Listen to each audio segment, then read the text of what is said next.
Check. Helps if I turn my microphone on. Pro tip. Turn your microphone on.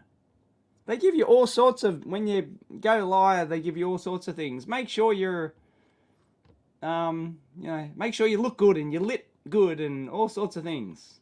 And they don't give you a checklist. Is your microphone turned on? Yes, I know it's good because I've got not one, but two VU meters right next to me, giant ones, that tell me that I am good. Thank you, Paul, from Facebook. 10 out of 10. 5 by 5. Sounds like I have a cold. I had more than a cold. Guess what I had? Thank you, Joseph. It is on. Hey, knowledge dosage. Malware, yes. Yes, I had the malware.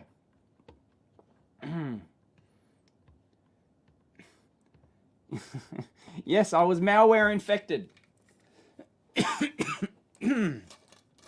So, yep. Now I'm going to have a lingering cough for a week. Where's the Ghostbusters t-shirt? This is a Ghostbusters t-shirt. God damn it. Look at this. Although the Ecto Pack looks, the Proton Pack looks a bit disturbing. It kind of looks like a face. It kind of looks like Thomas the Tank, like a evil Thomas the Tank Engine or something. So I think that's, I can't unsee that. I can't unsee, who gets a Thomas vibe from that? I cannot, maybe it's just because like they've converted it to black and white kind of thing. I just can't unsee it. Can't unsee it now.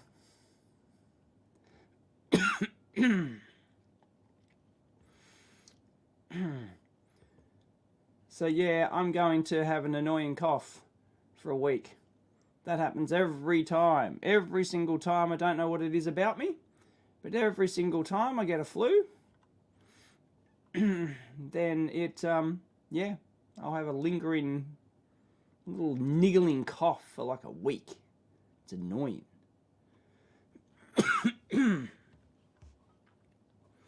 But yeah, I do actually think my voice has changed. I think. Seems to be anyway.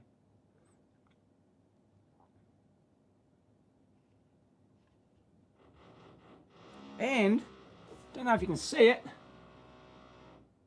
Yeah, probably not. Yeah, I cut my lip. Cut my lip. I wonder how I did that. Bloody annoying. I was having one of those lozenges, you know, one of those antiseptic lozenge, you know, throat soothing lozenge things. And I was doing it one hand, like, and they come in those packs. They come in those blister tablet packs, you know, with the foil thing on them. So big, you know, large kind of like tablets. And I was doing something, so I only had one hand, so I'm like pushing it out. I'm pushing the tablet out with the, you know, get my fingers pushing it out like this. And I thought, oh yeah, I'll just shove it in my mouth. Shoved it in my mouth and the foil backing just cut my foil backing, cut my lip open. Bastard. Bloody hell. Trap for young players, that one. Yeah, there's a hammer drill next door. There's, yep. Oh. Ooh. Don't know whether or not to go to the gym after this. I'm going to make it quick. I'm not going to be here for hours. So, I thought about actually going to the gym after this.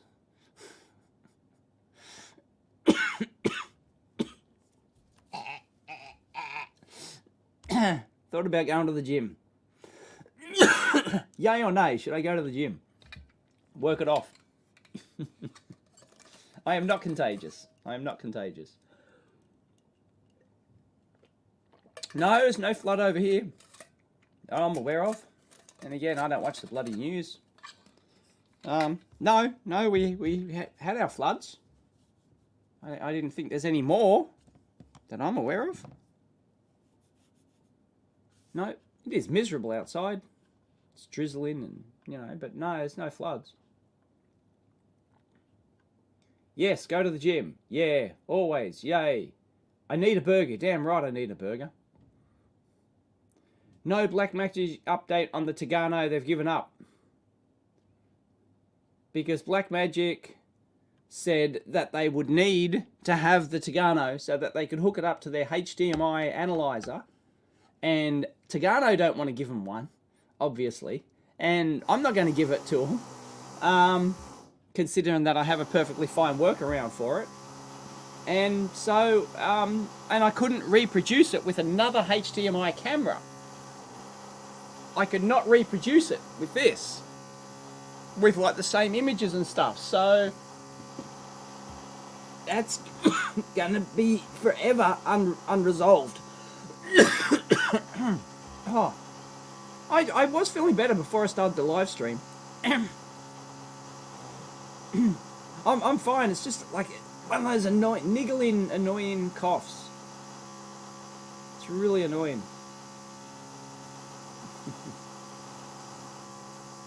I need to use the Big Clive sterilizing UV light to decontaminate the stream.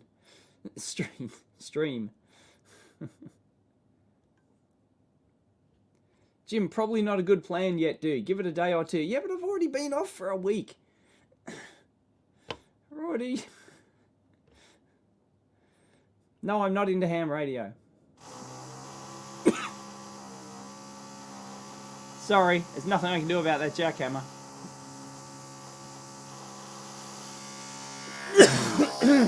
Oh, there we go. Jeez, that sounds like it's just there.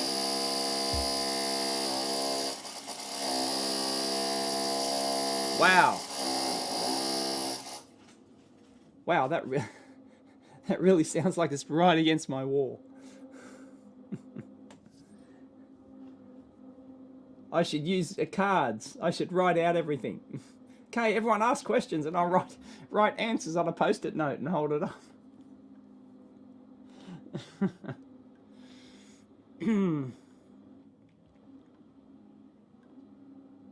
Anyway, so yeah, this is an annoying cough. Is worse than what I had before, which was a sore throat. For those interested, I had a sore throat for 3 days. That was it. That was it. No fever, no runny nose, no nothing. Just a sore throat. And a sore throat and there's no cough. Nothing. Diddly doo dah.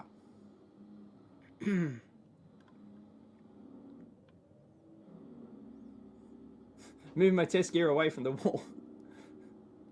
Yeah, it sounds like it's just there. There's an it's on the other side of the corridor that they're doing fit out work for. I don't know why. Didn't think that company was moving out. Any news about the medical equipment teardown? I will get you the medical equipment teardown.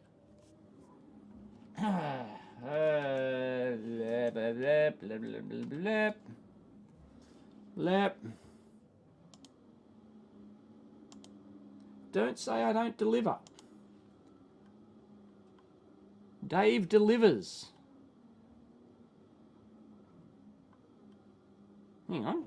Where the hell's my... Oh, no. No, what? What? YouTube Studio. I have to go into the studio because I haven't released it. Prepare for incoming unreleased video.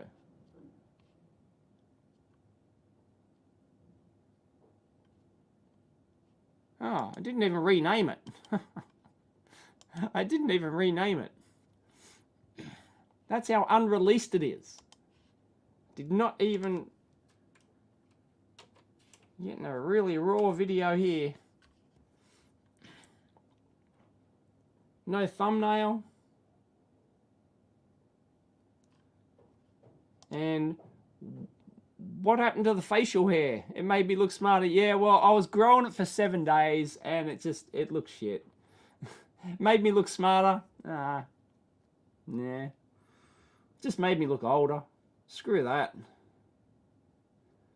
Nah, so I shaved it. And it was annoying. So that's the first time in my life. It's the first time in my life I've ever gone 7 days without shaving. And yeah, I look like a scruffy nerf herder. Although Sagan said he liked it. Mrs. EEVblog, Nope.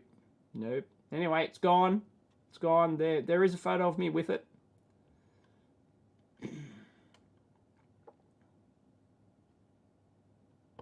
I gave up on my Lenovo keyboard. I am not dumb enough to go ahead with the Lenovo keyboard. Yeah, because it's heat staked. It's heat staked all into that metal frame. So I'd have to drill or cut out all of those heat stakes. And then how do you reattach it back, the new one, to the new plastic thing? I guess you could glue it down or something like that. But nah.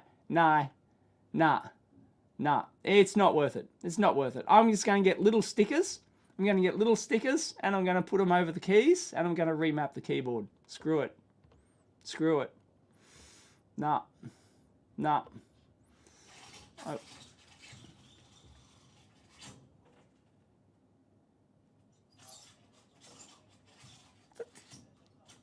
It sounds like they're working in the corridors.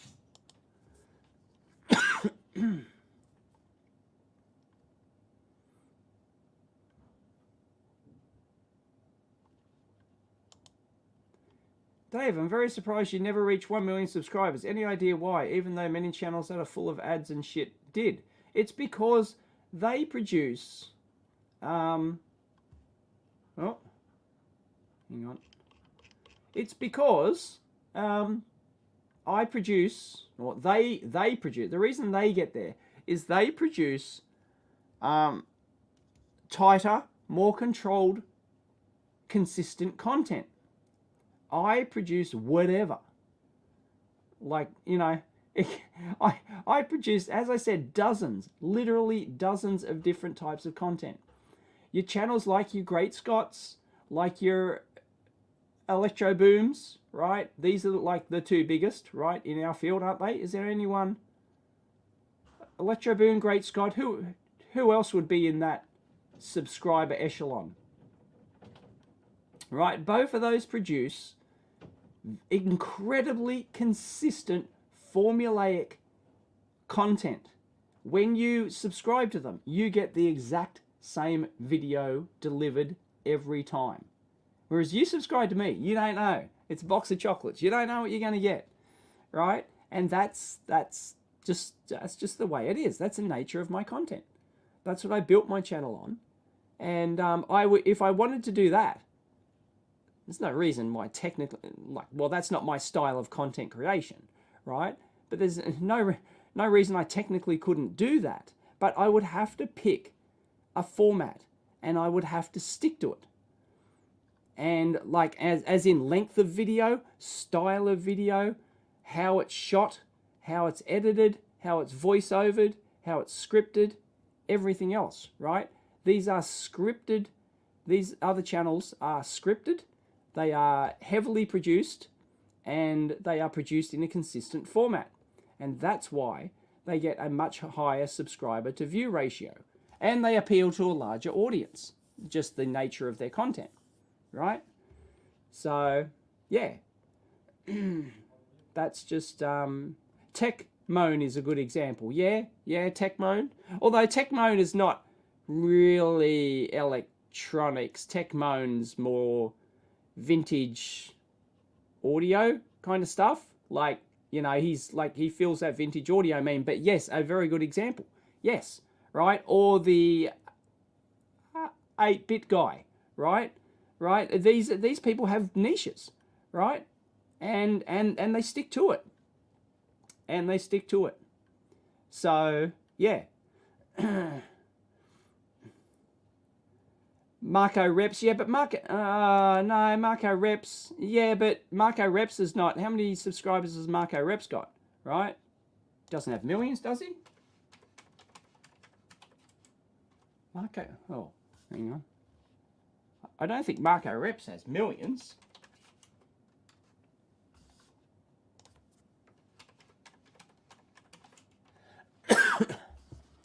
No, Marco Reps has only got 192,000 subs, right? But what's his subscriber to view ratio? Okay, so I'm having a look at his subscriber to view ratio now. With 192,000 subs, yeah, he's doing pretty well. Yeah. Oh, he's doing shorts. He's doing shorts. Yep. Yep. He's getting consistently, whoa, 30 to 50% subscriber to view ratio. Yeah, that's really good. I wouldn't say he's but yeah, he does have a style though. He does have a style. Oh, shut up, Dave. Top chat, live chat.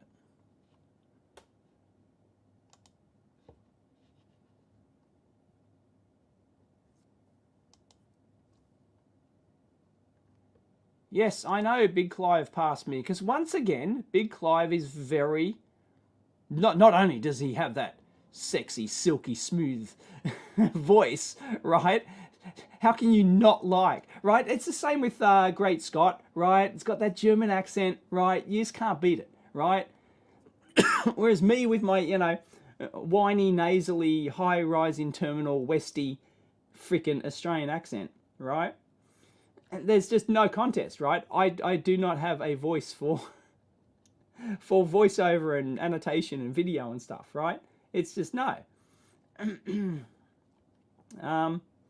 So yeah, it's this is why. This is like I might in a couple of years creep towards 1 million subs, but it's like nah, my subscriber to view ratio won't go up at all.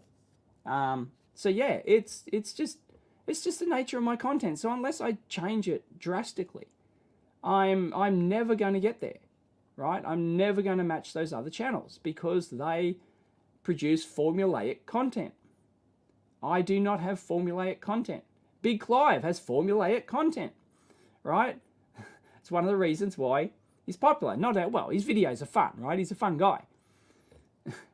And but you get the same video every time. You know he's going to tear down some cheap Chinese piece of shit and he's going to reverse engineer it, right? And you're going to see, you know, you're going to get the same shot with his hands and everything, and you're going to get the schematic overlay, and you're going to, like, it's all exactly what you expect every time, right? Whereas me, you have no clue what you're going to get. You could get an in-depth bloody whiteboard tutorial one day. You could get an interview the next day. You could get a bloody, some obscure teardown the next, or you could get a product review, or you could get a, you know, it's all over the shop. And it can be anywhere from 10 minutes long to 50 minutes long. And even if I do 2 product reviews, they're not the same, right? I could do 2 product reviews of 2 different oscilloscopes and you'll get 2 vastly different reviews. It's because I have no script, I have no plan, I have no template.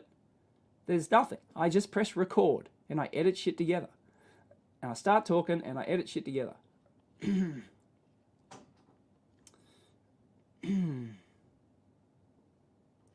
I need the Richie Benno voice. Yeah, like at the moment, like I feel as though I can't, my voice is not, yeah, my voice is definitely not 100% at the moment.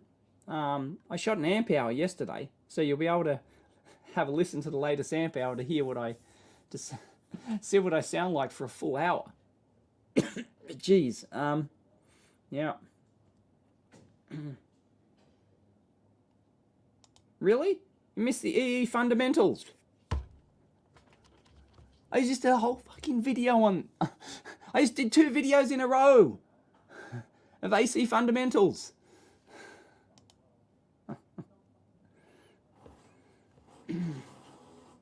No, I have not seen the Korg NTS2. Korg? Korg make keyboards, don't they? I don't know.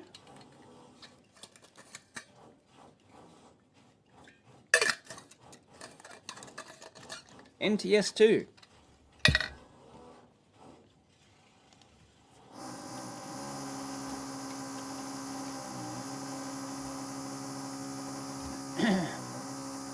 Is an Studio Swiss Army knife. That ships with a set. What? It's a do-it-yourself oscilloscope kit. Oh, okay. Yeah, it's okay. Right, so it's actually designed for audio use. I'll show you.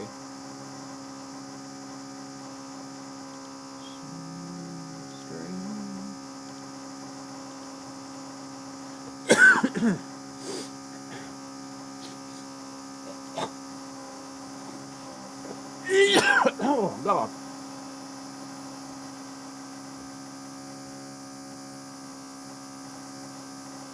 Blah, blah, blah, blah. Hang on.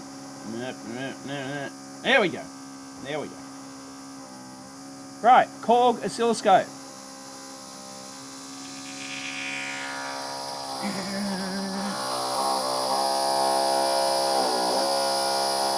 Sounds like it's right here.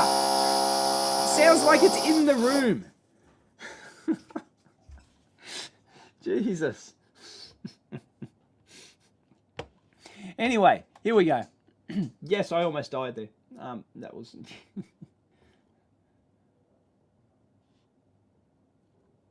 Huh? The 8-bit guy did a great series on Texas and it flopped because he broke his format. Really? Okay, I haven't seen him for a little bit, but his videos used to pop up. I do subscribe, but it doesn't notify me. I don't watch every video, but I only watch ones that interest me. But really? He tried to do like Life in Texas or something, did he? Like Tour of Texas or something? And it flopped because he broke his format. Yeah. Yeah, he broke his format. Yep. Anyway, yeah, I don't know. Do-it-yourself kit and patch and tweak book bundle. What? Jim patch and tweak with Cord. Yeah, with Korg. Okay.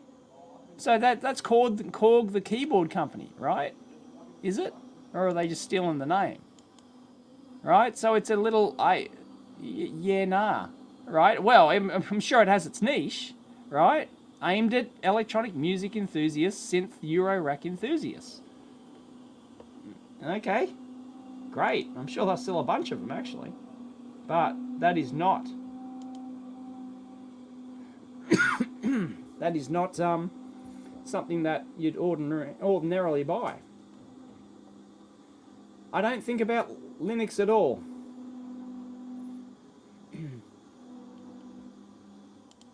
Can I recommend a good lead-free solder? Well, you can get... Loctite is a good brand. Loctite. But there's a million... Focus, you bastard. There's a million different... Focus, you bastard. There's a million different types of... Oh, come on. Fuck. These webcams are shit. They are shit. This is the Logitech C920. Or is it the C930? I don't... Ah, fucking give up. Loctite is a brand. Loctite is a good brand. You know, there's Kester and there's...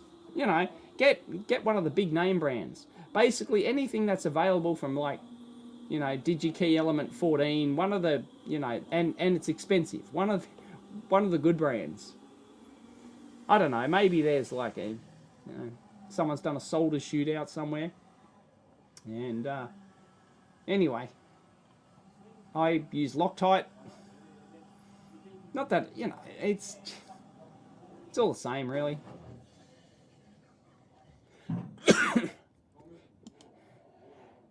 Techmoan caught some flack for doing a puppet version. You loved it. Really? You did a puppet version? Wow.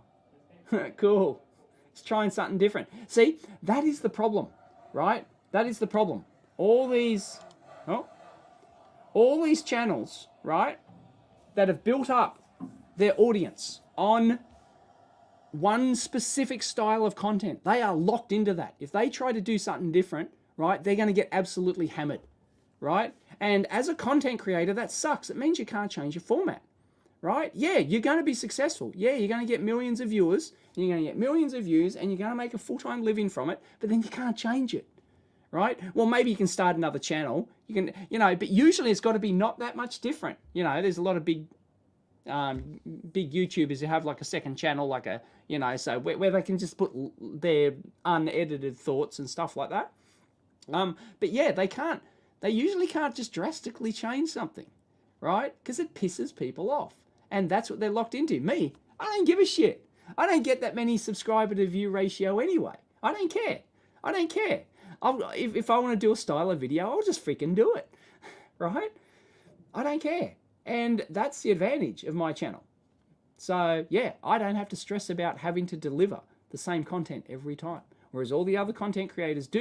And that's why a lot of them burn out, is because, yeah, the stress of having to, they've locked themselves into that format, and they may not enjoy it. They may just found, oh, that's how I thought you had to do YouTube channels, so I did it, and it's a lot of work, and I hate writing scripts, and I hate doing this and this, you know, and it's a lot of pressure to produce my my Great Scott one project a week kind of thing. It's really huge amount of stress, and it takes me, you know, 40 hours to make one video, and it's like, yeah, and you're locked into that.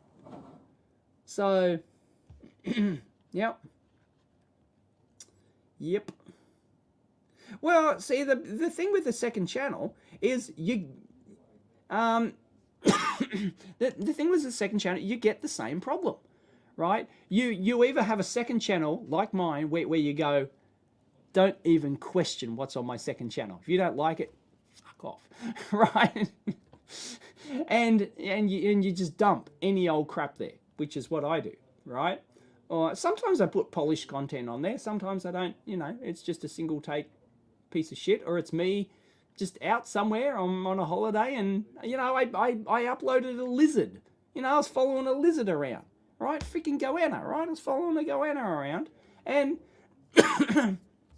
that was it. That was my second channel video, right? And if you don't like that shit, piss off, right? But no, you do, but you fall into the same trap, because then people subscribe to your if you say up front that my second channel is, it's going to be just my random thoughts, you know, then you have to deliver a random thoughts video channel, right? And if you do anything else, if you're on holidays and you upload a video of a lizard crawling around, then, right, people are going to go, what the fuck is this? And you're going to get taken to task for it. So, you know, so same sort of thing, same sort of pressure.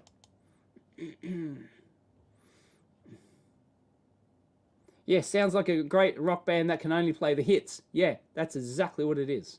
Yep, you cannot go to the concert and not do your hits.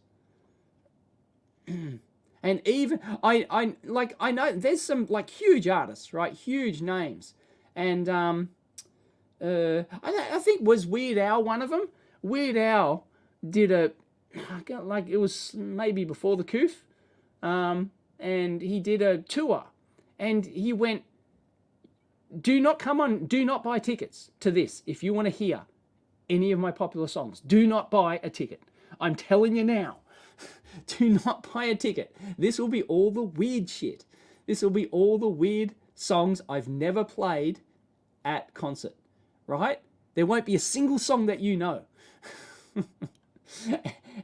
And then it's still got people complaining, right? Oh, it turned up and he didn't do, you know, Eat It. You can't win. You can't win.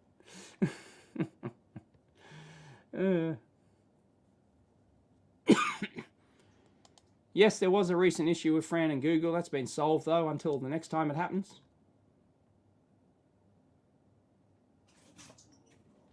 You get bored too easily if it's the same content over and over. Well, you probably won't get that with my channel.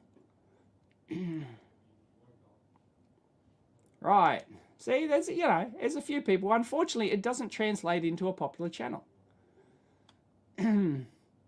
I was the biggest. I was the biggest because I was the first, right?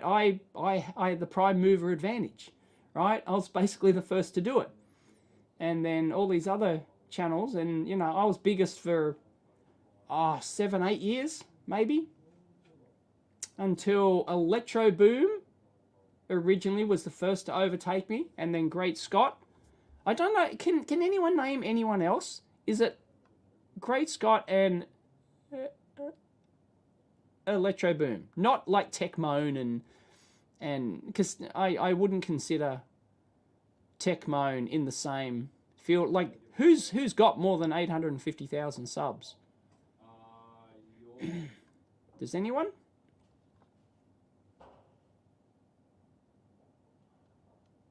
Yes, I chose a creator-based channel. Yes, content-based channel. Yep.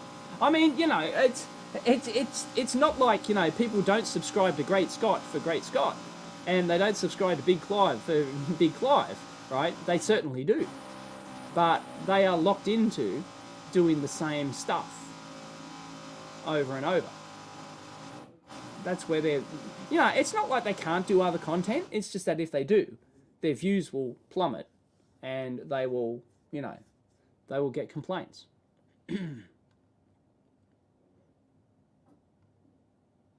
Or there, yeah, with me, yeah, the problem with my channel is that people tell me what to do. Yeah, think they know better and tell me what I need instead. I don't know what my next video, I haven't done a video for a week now, so I don't know. I don't know, I've got a, probably do a debunking or something maybe.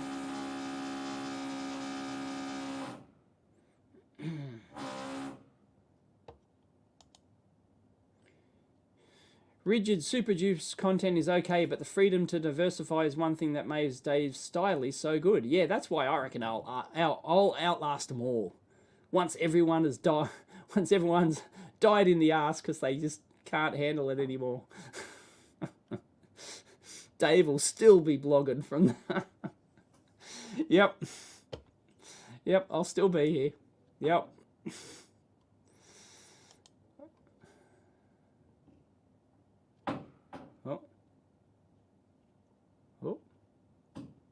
Oh, hang on.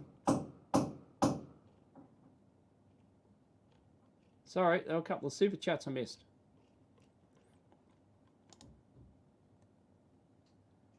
Thank you, Catalan. How is life down there? It is excellent. Apart from something I caught. But even that's a nothing burger. Gregory, yes, Gregory the Monitor Lizard. Gregory the Monitor Lizard.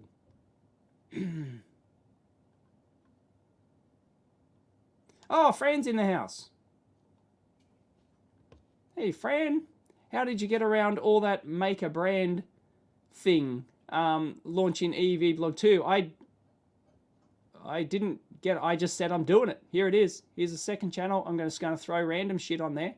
I guess the original concept was that, like, it would be like outtakes and single shot things and stuff like that. I can't remember. I guess you'd have to find my original announcement video. I assume I did an announcement video. I don't know. EEVblog announcement, EEVblog 2.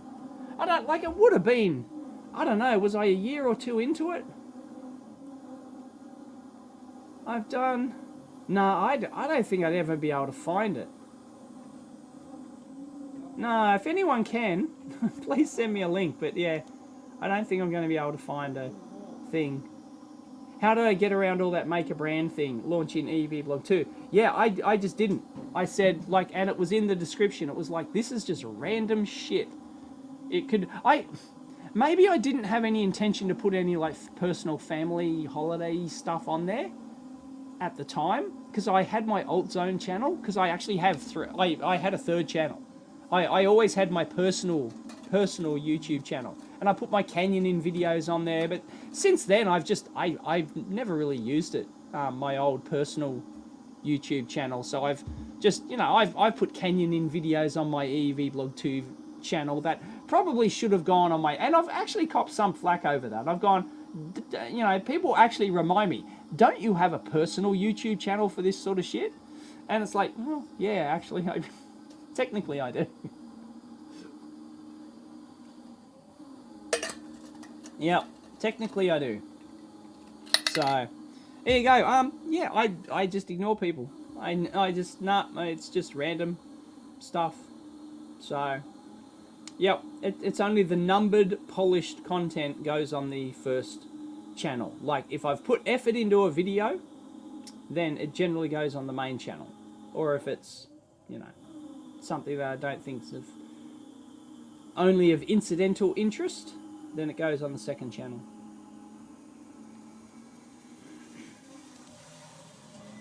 Oh.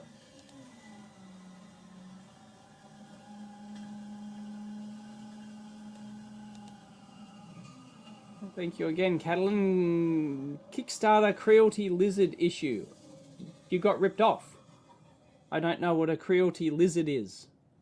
What's a cruelty lizard?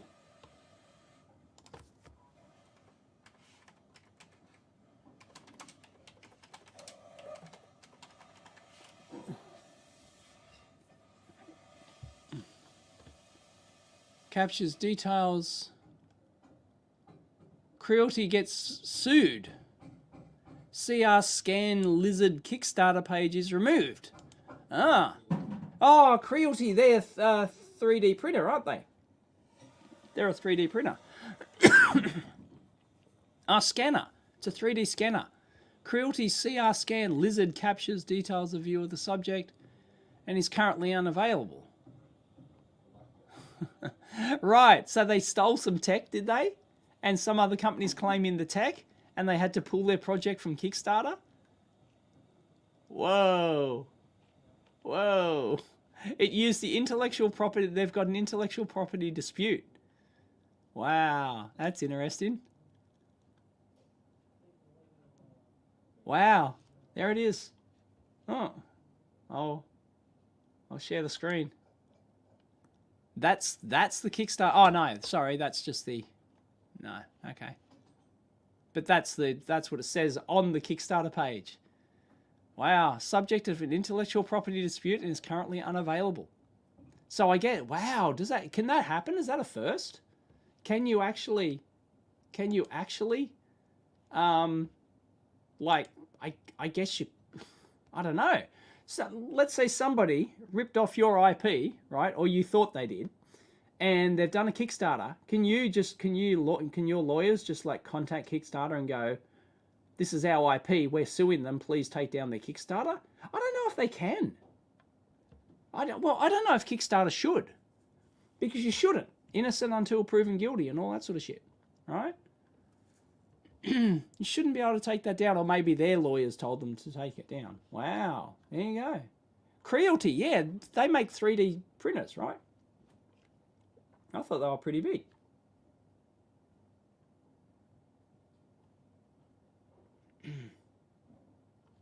Diode Gone Wild? How many subs has Diode Gone Wild got? Not that many. Really? Maybe. No, Diode Gone Wild, 196k subscribers. So not millions. So is it me? Great Scott. Well, it's not me, because I'm not in the million subs, but is it only Great Scott and Medi? Linus Tech Tips, no. Technoblade, don't know what Technoblade is. Ben Eder. Not really. No, Ben Eder doesn't have. Oh no, he's close to 1 million subs. Okay. He does tutorial style videos about electronics, computer architecture, networking, and stuff like that. Yeah, but he's for many years the most common. He really gained. Yeah. No. Once again, that's formulaic content. Yeah, that is totally. Yeah, he gives you what you want every time. And yeah, he went viral on those breadboard computer videos, right? yeah, he's got a ton of those. Yeah, yes, that's very formulaic content. See, if he suddenly came out and did an oscilloscope review, people would go, "What the fuck's this? I didn't sign up for this." But yeah, he's close to 1 million.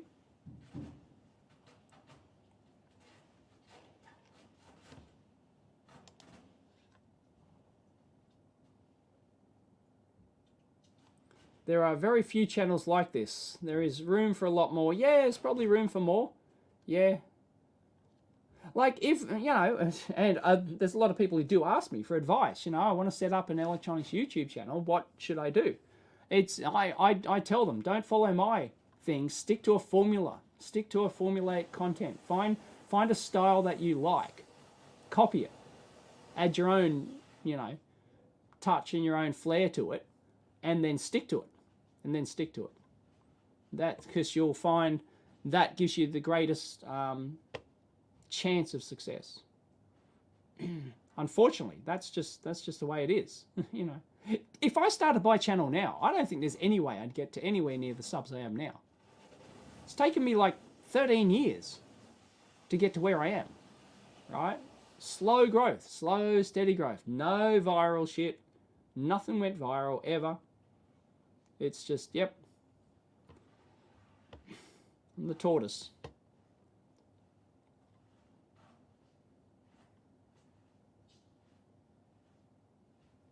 Mike from Hikes Electric Stuff, he has a day job. Well, his own company is his day job, and he's got other things going on. The post-apocalyptic inventor, yeah, but I still wouldn't say he's in our genre. Oh, mate, yeah, yeah, no. Yes, he is. How many is he up to now?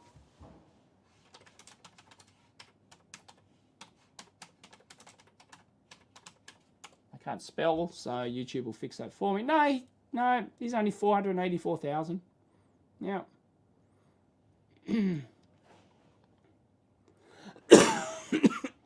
Yeah, because he does all sorts of mechanical stuff as well. So, yeah. Yep. No, I don't have a dentist next door. I am a dentist now. Oh, Mike's in the house. Mike can answer himself. Why doesn't Mike do more videos? There you go. Jake Tran recently did, don't know who Jake Tran is, recently did a great vid on building a channel. TLDR, don't copy others, you'll never get anywhere near as big as them, find your own niche. Yeah, but I would, yeah, no, it's, when I said find another channel, yeah, I said copy their style, like, you know, like you copy their style of production and stuff like that, like just their sort of like template and add your thing to it.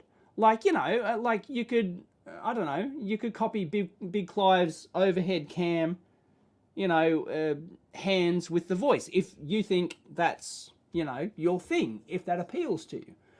Don't just choose one because they're popular. But, you know, it's like I wouldn't recommend sort of like copying Great Scott and then, you know, you do like the heavily scripted voiceover thing and then the arty-farty camera at the angle where you're drawing these, you know, you talk about you're drawing the schematic and you've got all the bokeh in the background and it's all, you know, arty-farty kind of like, I'm not saying, yeah, copy that. Yes, but you've got to have a style. You've got to have a style. And I just didn't have anyone to copy when I started. If there was, I would have, right? But because I was practically the first person to do it in our genre, there was no one to copy. Yeah, find your own niche. It's yep. I'll have to look that up. Jake Tran. Oh. YouTubers will never tell you this. Is that it? 2 days ago? YouTubers will never tell you this? You know, this guy, I think his name is Jake Tran. Watch Jake Tran. Jake. Own unique niche, where viewers only had me to flock to. So yeah, okay. That's it there. I will copy it. I have to watch that after this. I'll copy it for, actually I should probably go soon. There you go. Jake Tran's video. I'll have a listen. But you know, but you got to have a plan, right? So you've got to have a plan, or you might pick and choose different styles. Like, yeah, I like the, you know, I like the length of the Great Scott videos. I like the top-down camera of Big Clive. I like the, you know, it's like you can pick and choose like little things, you know, different things. Obviously, you don't copy a content, but you should create some sort of system that allows you to make videos. Okay, that's more important, having a system that allows you to make videos. I mean, even I have a system for making videos. My system is literally clean the bench, swipe it across, put a card in, press record, and I come up with shit. Stuff comes out of my mouth. That is my system, right? It's as crap and as, you know, and crap and as zero planning as that is, it is actually a system, right? So I can't suddenly just write a script. I can't suddenly just think about storyboard a video.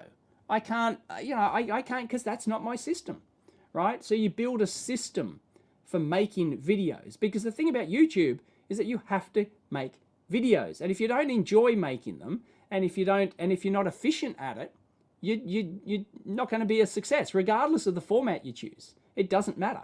You're not going to be successful if you can't produce content consistently on a consistent basis. So you've got to have a system.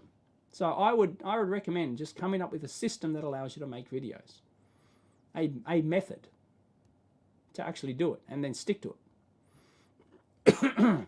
And then it helps that the style is the same. It helps that, you know, the style is the same, but your system almost guarantees you're going to end up with a certain style of video, the way it's shot, but in terms of length, you know, and all that sort of stuff. And yeah, what to include, what to not include, stuff like that. That's all part of your system. And you come out with a consistent style of content. And please stop sending me money, Catalan. Thank you. But like, this is like third or fourth time now. Would you multiplex an RFID signal in digital side or with an RS switch through many antennas in order to get coverage? Not really my field. I don't know. What say you people? Would you multiplex an RFID signal on the digital side or with an RS switch in order to get coverage, as in multiple transmitters? Is that what you mean? I don't know. If you want more greater coverage, I can't see how you're going to do it on the digital side. Really? No, I don't. Nope. If you want to extend the range of your RFID, like to cover an entire room or something, no, you've got to do it. You've got to do it RF, don't you?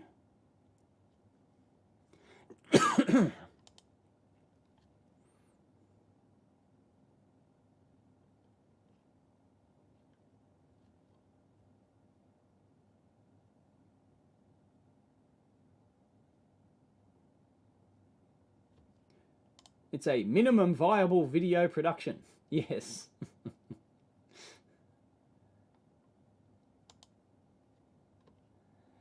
You've been making videos on Linux, and I'm forever amazed at how you just toss a video together quickly. Yeah, well, that's the thing. See, my system includes me shooting in sequence, right? That's part of my secret sauce as well, right? I shoot in sequence, and I just somehow I do it all in my head, right? There's no plan. There's no cliff notes before I start a video. I press record and then I start and stop, right? And another part of my system is that I generally don't leave the camera running unless it's too annoying. Like if I'm standing behind the camera, I'll start and stop. So I'll end up with 50 different clips, and they'll all be in sequence. So if I'm doing a teardown, you know, my first shot will be, I put the product there, I'll waffle on about an intro, you know, maybe talk about some outside surface things and the quality of the construction on the outside, how it's assembled, and, you know, how it looks and stuff like that, and ports on the back. I'll flip it around, and then I'll shoot, you know, then I'll shoot video on the back, press stop, flip it around, do the back panel, and then, all right, let's open this thing, and then I do a shot where I open it, and my first reaction is literally my first reaction when I open the lid. I don't peek and cheat. So I physically record me opening the lid, and my first, whatever comes out of my mouth is my first literal reaction to seeing inside that product. And then I waffle on, and then I just go to some random thing that takes my interest, and I do that enough times, and I've got enough shots, and I get a video out of it. And then, because they're all shot in sequence, I just whack them in the editor, boom, trim, done, upload, boom, video produced. And there's a 45-minute edited video with hundreds of edit cuts and everything, and it's all done in hours.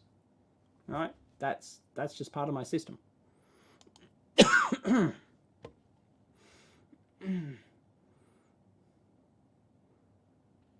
Yeah, I think my system is far less likely to cause burnout. Yep.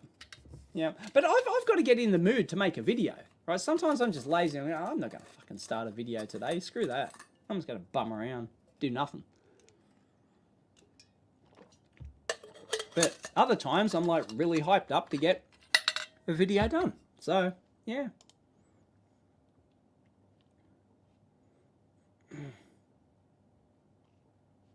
I'm the cheapest EE consultant on the $5 $5 a questions. Mike, yeah, Mike says, I don't know how people even manage to shoot videos out of sequence. Yeah, totally. Must be an order of magnitude more work. What I really want is speech to text on the timeline. Yeah. Yep, totally. Yeah, I don't know. See, to me, that was just like obvious. Why I wouldn't shoot everything? Like there's some technical reasons. Like, if I want to shoot all my macro stuff, like if you're, I've got to screw on the actual lens, right? I've got to screw on the macro lens, right? So if I want to get close up to an individual chip, I've got to screw on the macro lens, right? And if I've got a complicated teardown, I might have to do that 10 or 20 times. I'm going to have to screw it and unscrew the lens. So I guess, in theory, I don't know, you might be able to optimize that by only screwing it on once and then getting all the shots you need up close, all those up close shots. My soldering iron's on. All the shots you need up close, but then you've got to figure out where they go in the timeline. Like, I just, no, thank you. I have no thoughts on Rust. I have no idea what the Rust language is. No idea.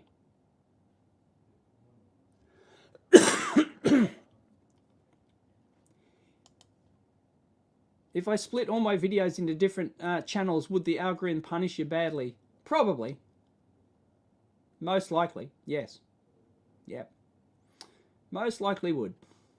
But in the long run, but you could argue in the long run it wouldn't. In the long run, I would then build up an audience on that. If I just had a tutorial channel, that just had my whiteboard and other tutorials on it, then you could argue that I would get a large subscriber to view ratio that only wants that content. So in the end, you could argue there might be benefits to it, but otherwise, no, it would actually punish you.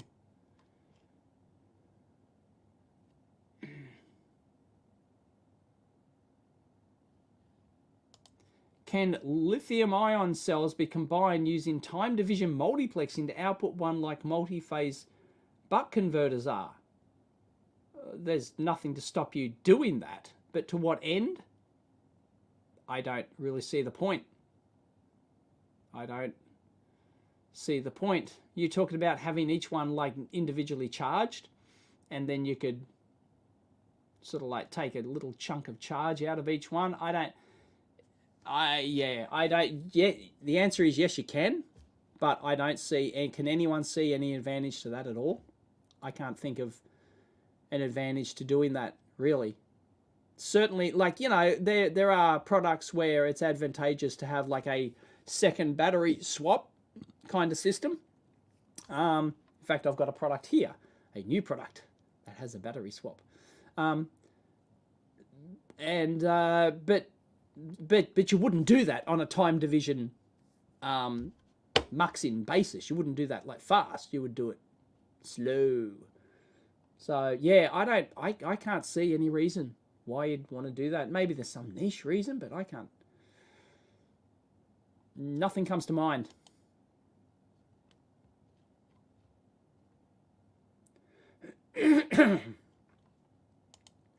What metadata would you, if you could, as if by magic, add to the videos as you are recording?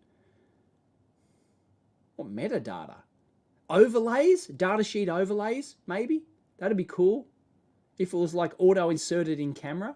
If I could just like pull up a, you know, like if I was doing a teardown and there's a chip there, it'd be great. Like I have to walk over to my computer, look at the data sheet, and then talk about it, and then go and insert it later at the edit. If I could do it then and there, that'd be pretty cool. That'd be pretty good. That'd save some time. Yeah.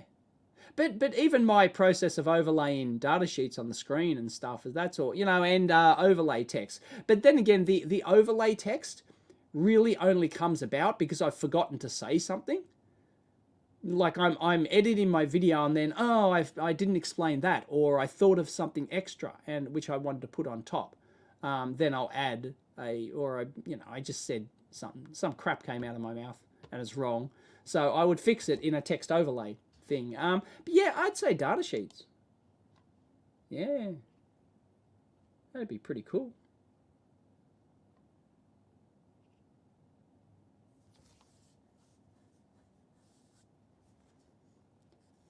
Did I start designing the Fluke watch yet? What is the Fluke watch?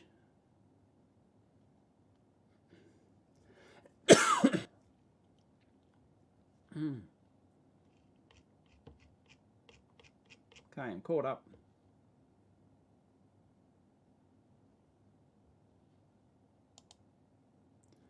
Dave, curious to know, in the 80s, was Commodore or Sinclair computers available in Australia, or was something else more prevalent back then? Did you work with any computers before you got your Tandy? Sinclair wasn't a thing here. Sinclair, I don't know anyone who had a Sinclair computer here. Maybe there was just no dealer, you know, like, because you couldn't just order shit from overseas like you can now. Like, it's just, you know, so you had to have like a dealer here. And then you had to have local advertising and local marketing and promotion and stuff. And the local computer shops, there was there was never a computer shop in Australia. That one that I went to. But then again, I didn't get out far when I was a kid. You know, like occasionally you go to the Big Smoke in the city, and you know, you can go to the computer shops in there. But I don't remember any of them ever having any Sinclair stuff. So I don't know. For those who, I'm sure there are people in Australia who had Sinclairs back then, but I cannot remember ever seeing Sinclair. So it was Commodore. So you had your Commodore 64, your VIC-20, your Amiga, and then of course your Tandy stores. Tandy stores were everywhere, right? So Tandy stores would have Tandy computers, and then your department stores and other computer stores. This is like before the IBM clone thing. You know, this is before the IBM clone thing. Then it was your local shopping centers. It was your Kmart's. It was your David Joneses. It was your Grace Brothers, right? These like shopping centers, they would have like a computer department, and they would have the brands. So you'd have your Atari machines, you know, so you'd have your Atari 400, your 800, your STs, stuff like that. And then once actual computer shops started coming around, they were dominated from day one with IBM clones. So that's pretty much all you could get, you know. Or you'd have an Apple, of course. You know, you get your Apple II, you get your Apple IIc, you know, stuff like that. But yeah, no, Sinclair wasn't a thing here. And then, of course, you had Tricky Dick Smith. So Dick Smith would have their own branded computers. You'd have the Dick Smith Cat, which was a Apple clone, which was an Apple II clone. I actually had one of those. I picked it up secondhand later on. But yeah, I actually had a Dick Smith cat. And then, of course, you have Australia's Micro Bee. You have Owen Hill's Micro Bee, right, which started off as a kit. So here in Australia, we didn't have the Sinclair kits. We had the Micro Bee kit. The Micro Bee kit was in the original Your Computer magazine, the Australian Your Computer magazine. It was on the front cover. I used to have a copy, and I sold it for a couple $100. One copy of the magazine, because it had the microchip. It had the Micro Bee. It had the Micro Bee kit computer on the front cover, and it had a pull-out, an insert pull-out guide of, you know, how to assemble it, how to program it, and everything. And I used to have a copy of that, but I sold it on eBay way long time ago to the enthusiasts, and there's lots of Micro Bee enthusiasts to this day. So yeah, they were huge. Micro Bees, they were in Australia. I don't think they sold overseas. Like, you know, it was only, and they're in schools here. They're in schools. So the only ever computer that I ever used in school was a Micro Bee. That was in high school, and they had a lab that had networked Micro Bees in them, and that was it. That was my only ever exposure to computers at school.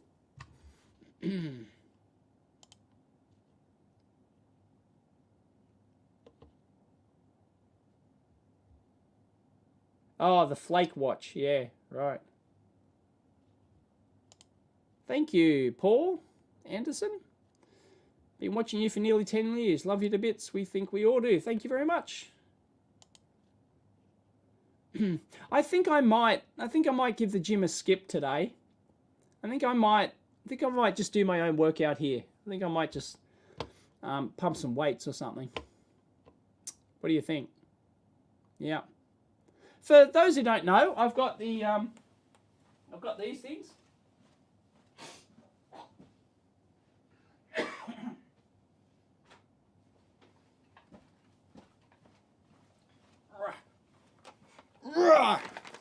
There we go. I've got these things, and they're a bit of a dodgy design. There, you can actually dial in the weight. So this goes from 2.5 kilos up to 24 kilos, right? So I've got two of these, obviously, because they're dumbbells. Yeah, and you adjust this, and they've got a base which goes in that has little hooks, which then goes into the bottom, and hooks into these things. And sometimes they get locked up and you can't turn. Sometimes you just can't turn these things. But yeah, so for me to adjust this is currently its maximum weight, 24 kilos. So you can dial them in, and they just save so much space. And, you know, so apart from a bit of a dicky mechanism, they're actually pretty good. I don't mind them at all, because it's just, you can get a complete rack of weights in one little convenient set. So they come with a little tray with little, so you set it down in the tray, and then you dial it, and then you pull it back out, and then the plates just slide off. So yeah, these are really cool. I was actually going to do maybe I'll do. Oh no, I can't. Not in a good state for shooting such a video. I was going to do a review, product review. Here's our weird ass Dave can do anything, right? I can make any content. I was going to do a review shootout between two different workout benches. I've got two different quality, like I've got a high quality expensive one, and I've got a cheap ass one. And I was going to do a review comparison. Who wants to see a review comparison of a workout bench? You know, of the tilt workout benches, right?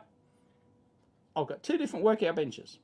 I was going to do a video. I've been meaning to do it for, I don't know, a month now. Yep. So yeah, so there you go. No, unsubscribe, meh, no. See, your answer is irrelevant. I don't care. If I want to do the video, I'm going to do the video. See, it's just weird shit like that, because I'll do it just because I want to do it, right? And I don't care if people unsubscribe. Like, it'd be second channel, right? It's not like I'd put it on my main channel. right? It'd just go on my second channel. Here'd be here's a shootout review between a high quality workout bench and a low quality one. Here's the welding differences between them. Here's the physical construction differences and shit between them, right? And why the cheap ones are garbage, right? And I just want to do it. So if you see that, yeah, tough tits.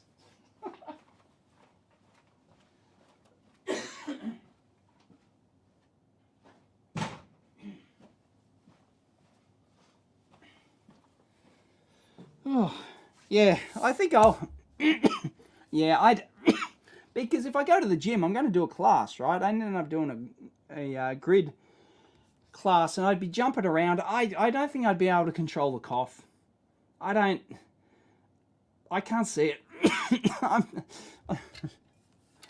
I am not contagious, but I'm, yeah, I don't think I'd be able to hold out. It'd suck. I'll wait.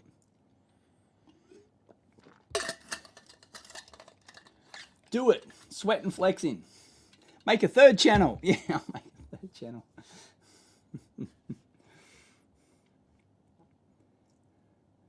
Someone gets it. I'm all for Dave doing things that brings him joy. Yes. If it brings me joy, I'm going to do the video about it. Start a fitness channel. Yeah.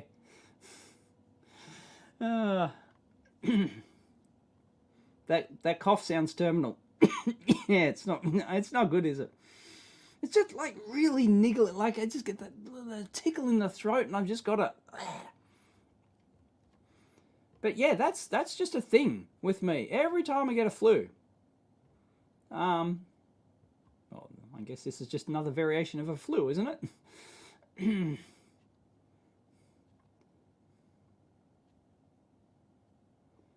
Dave's gym shootouts. Dave Jones, life coach. Yep. Yeah, the cough would scare people. Yeah, I don't really want to freak people out. So, like, I could just go to the gym and just use the weights, but no, I really want to get back into doing a group class. And yeah, I just know. Yeah, I'd be coughing my guts up.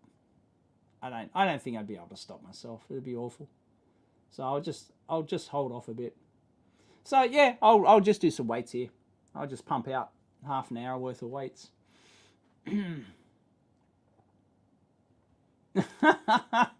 Has anyone ever dropped dead on a live stream? I don't know. Good question, Mike. Does anyone know? Has anyone ever like had a heart attack on a live stream? Does somebody know my address here if it happens? Does somebody actually know my address? Or I guess if you called the ambulance or something, would they be able to find my address? I don't know. I guess there should be a designated person each channel, right? Who's got my phone number and address and the code to get into the building so that the ambulance can get into the building, right? Because it's locked down on the weekends, right? The ambulance couldn't even save me. If I had a heart attack right now, the ambulance couldn't even save me.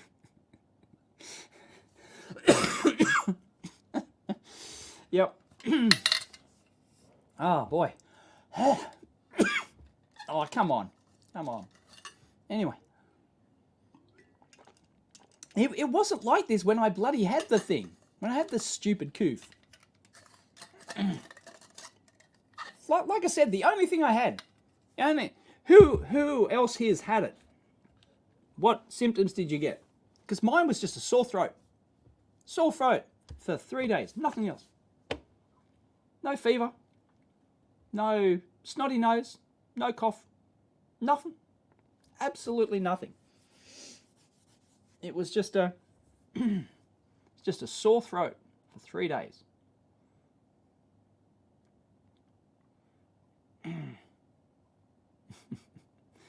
when you choke on your own spit at a restaurant and everyone tosses a mask at you.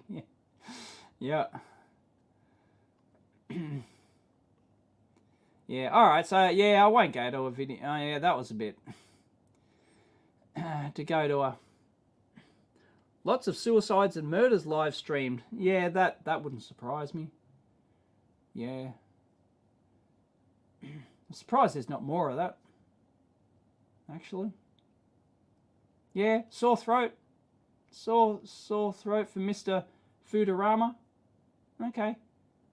Because it was way down the list of things. It was way down the list of symptoms.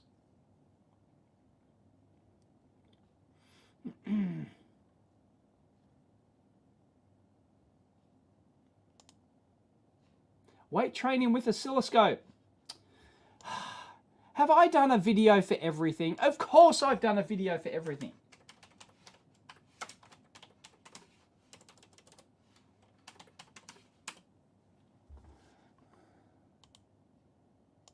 Of course I have done a video for everything. There you go. There you go, Erkness. There you go, work out with an oscilloscope.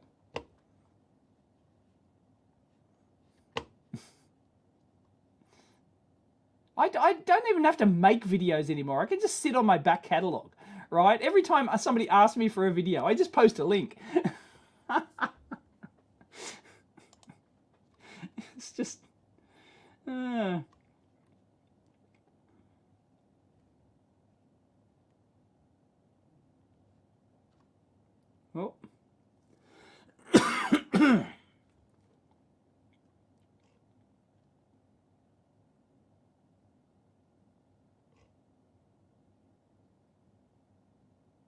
Well.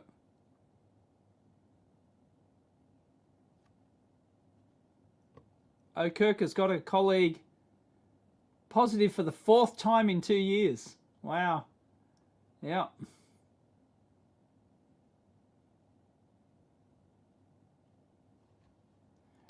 You're running an oscilloscope with an inverter. Should you be concerned? Not really. Although if the inverter's like a, cheap ass quality square wave one, they're not too terrific for some switch mode converters. I wouldn't necessarily be concerned, but I don't know. If it's a sine wave output, then no. No, I wouldn't be concerned. It's only if it's one of those, cheap ass square wave outputs or semi square wave output ones, which can stress the switch mode components. Yeah.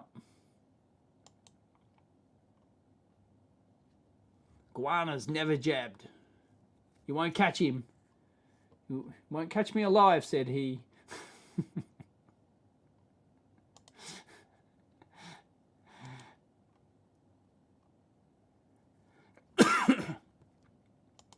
How to lose everything in cryptocurrency. That's a current topic.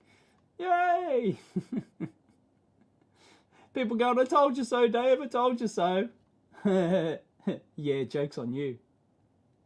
Joke's on you. If you think I'm making a loss on cryptocurrency,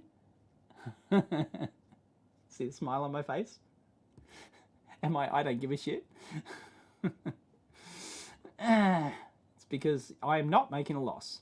Yeah, like some things I've lost money on. Like there are some currencies I've lost everything on, right? There are some, yeah. If you're dumb enough to invest in a non-backed stable coin, that's when the wheels fell off the billy cart. Too bad, I mean, holy shit. Luna, let's invest in this coin called this Terra, right? Let's invest in Terra, which is pegged to the US dollar because we say it's pegged to the US dollar. And then here's the genius part. We'll back it by inventing another cryptocurrency called Luna. And then we can print as many of those as we like. We can buy and sell them so that if Terra fluctuates from your dollar, from your $1 that we, $1 US dollar that we say it is, then we'll buy and sell. Then everyone will be good little boys and they'll buy and sell their Luna to keep their Terra stable. Fuck off. Come on. And you think that wasn't going to come a gutser. Okay. Right.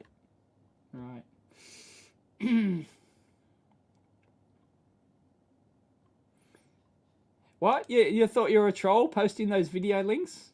Which... Oh, right. You're a right, to the videos you've already done. You mean, Fran? Yeah, I lost track of the number of times I've done that now. Like on live streams, Dave, do a video about this. Here you go. Control V.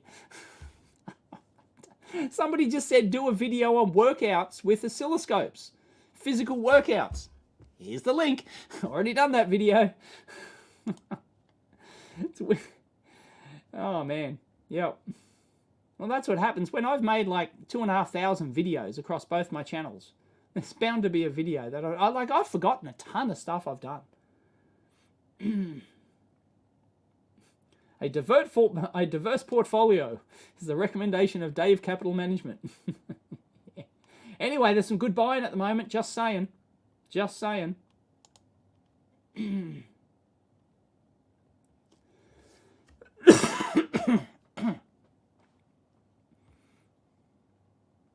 No, I've never heard of Crypto Land. What's Crypto Land? Sounds like a dodgy online exchange. Crypto Land.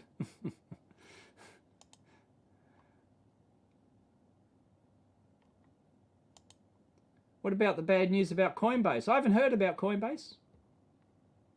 Am I worried? I don't know. What is the news? Can somebody update me? What is the news on Coinbase? Are Coinbase going tits up, are they? I don't use... well, I've got a Coinbase account from donkeys years ago, but I don't have anything in it, so I don't give a shit, you know? Like... Yep. Then again, I do have some exchange crypto. I do have a significant amount of exchange crypto. I should actually get that off. Been meaning to do that for a while. Most of my crypto is not on an exchange, just saying. But I do have, I still have a significant amount that is on some local exchanges. So, yeah.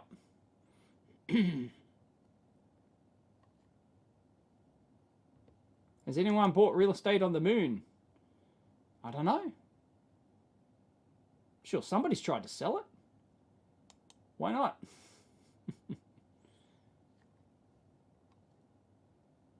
Dave reacts to crypto ads. Come on, you know.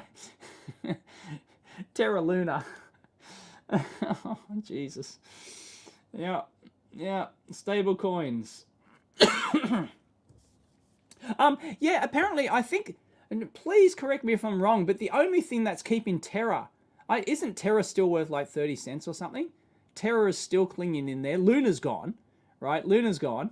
The wheels completely fell off that billy cart, and it's been delisted. I bet Terra, if they haven't delisted it from a lot of tons of exchanges, I think it's still worth something, because I believe, just like a month or two ago, maybe they knew it was coming.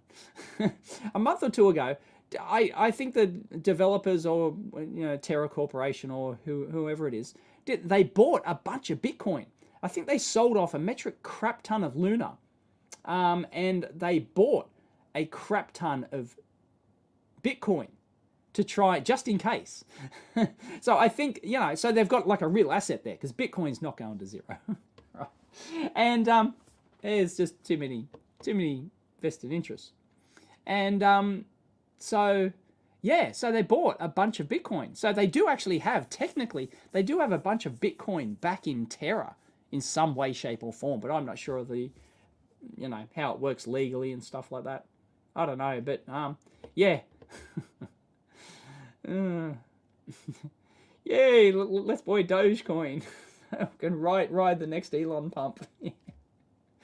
Jesus, Doge. I did make money on Doge. I did make money on Doge. I bought Doge, and then I sold it. I made 500% profit on Doge. Yep. I right at, not near the top. I think I got out at 90 cents. Something like that. So I got out at, 80 or 90 cents. Can't remember, 85 cents or something. Yep. No, it might have even been, was it closer to $1? I don't know, but I think it went to like $1.20 Aussie or something. Didn't it? Doggy coin. Yeah, so I made a lot. I just paid my tax bill. Holy fucking, I got a new asshole. Told me a new asshole.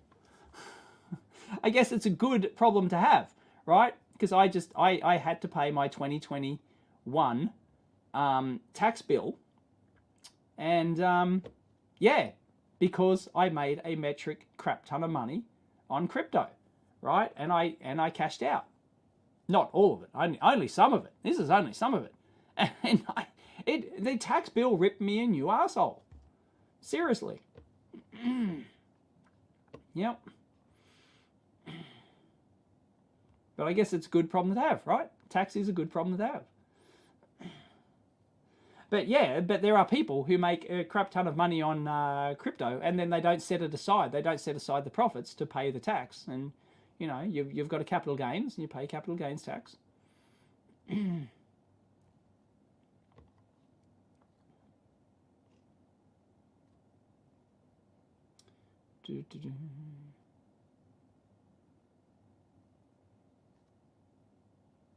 What is the easiest way mistake that kills an op-amp? Asking for a friend. I don't know. You can try. They don't like having their output shorted, but you're probably not going to kill it. Don't know. If you take the inputs above the rails, stuff like that, I guess. You got into chocolate coin and gained 2 stone. Oh, that reminds me, I haven't had my chocolate today.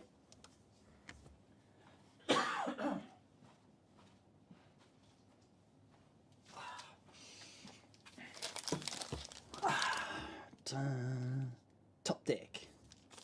Yeah. Yeah.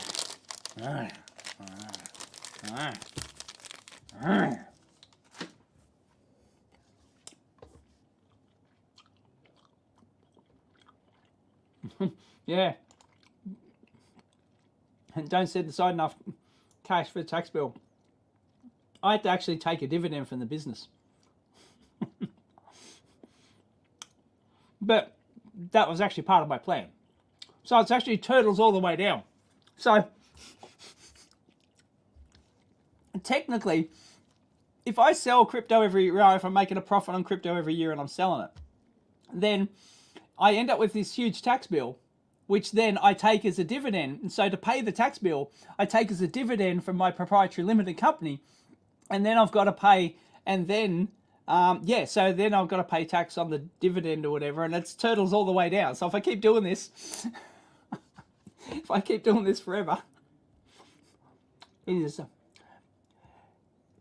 tax turtles all the way down.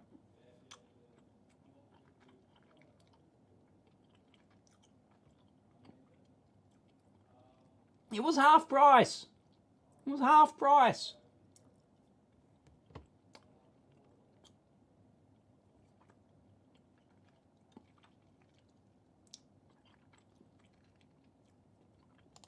Yep, Dave's official recommendation for keeping the coof at bay as I choke on my chocolate. Keeping the coof at bay is to eat chocolate. Who's certified? Well, World Health Organization certified advice.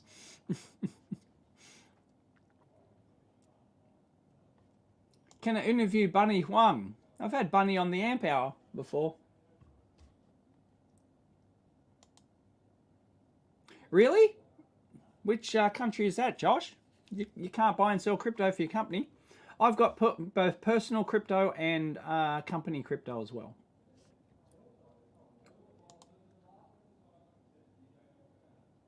Although at the moment, my company gold is doing better than my company crypto. So...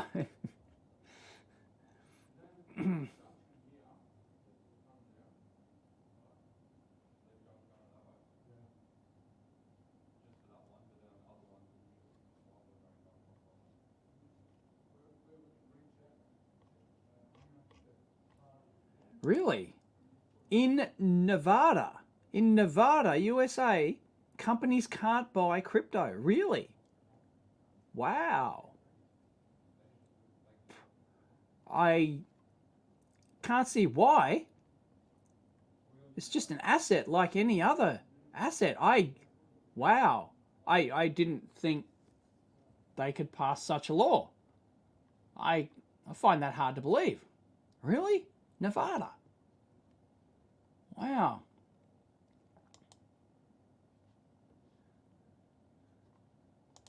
No, the gold is buried. The gold is buried. There's a treasure map.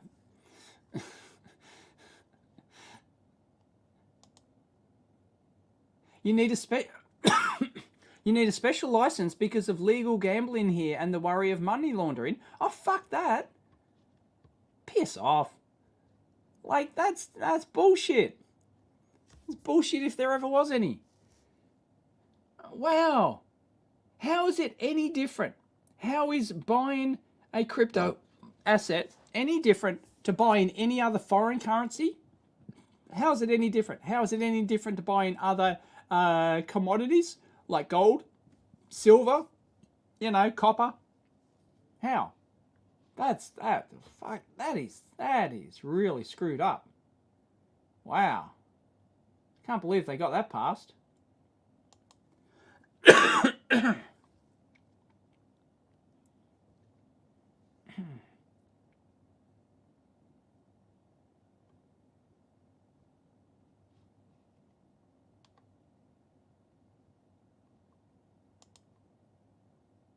How am I today? Asked John. Well, I am recovering from the virus of unspecified origin.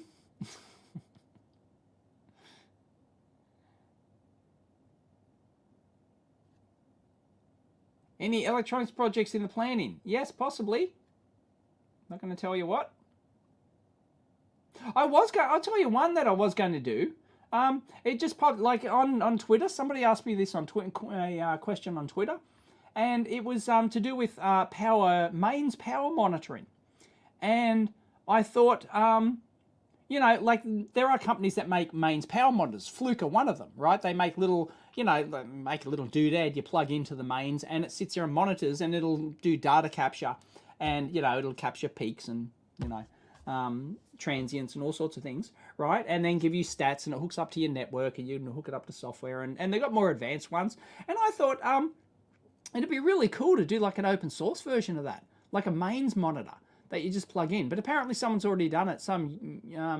There's some, I can't remember what it's called, open mains monitor or something. There is some professor in the US who did it, who started it, and you can buy the kit, I think. And you can hook it up, and yeah, I just thought that'd be a neat tool. That if somebody hadn't done that, I was probably going to do one. But I think they've done it. Can somebody check? Can somebody do a live fact check that how many different open power monitoring systems? By power monitor, I don't mean like measuring your consumption. I don't mean measuring your consumption, but power quality. Quality is the word you've got to look for. Mains power quality monitor. So it doesn't care about the current. It just cares about the voltage. How is the frequency fluctuating? How is the voltage? How is the wave shape changing? Are there any surges, peaks? How, you know, is there a noise on there? You know, all sorts of stuff like that. So, yeah. Is there a mains quality thing? I think people would be interested in being able to monitor their mains voltage. You know, sure, you can do it with your scope. You can just hook your scope on there, but you know, it like I want something like, you know, nice stats. You just plug it in permanently, and it measures, and it just measures all the stats and everything.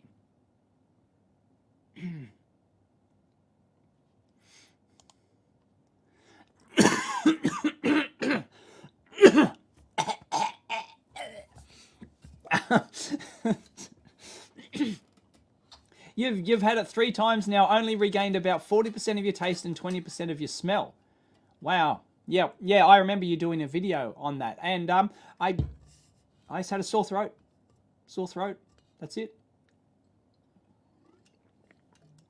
But now I am getting the usual symptom which I get after I've had the flu. Like every time I get the flu, I have the flu, I have the phlegm, and I'll have the runny nose, and my nose will be red because I'm snotting all the time, right? Got none of that. And so after I have the flu, I will get like a week's worth of lingering little annoying niggling cough. I am definitely not contagious. It's just, something just stays in my throat. It's just my throat stays annoyed or whatever. And I'm getting the same thing now. I did not cough once. Didn't cough once. I had no fever, no cough, no runny nose, no nothing, just a sore throat. And then it went away, and I thought I was good. And then I thought, and then, and then a couple of days later, the lingering cough, little niggling cough started. So yeah, it's annoying. So I'll probably have that for another couple of days, I'd say. But yeah, that sucks. But yeah, I didn't lose my taste or my smell.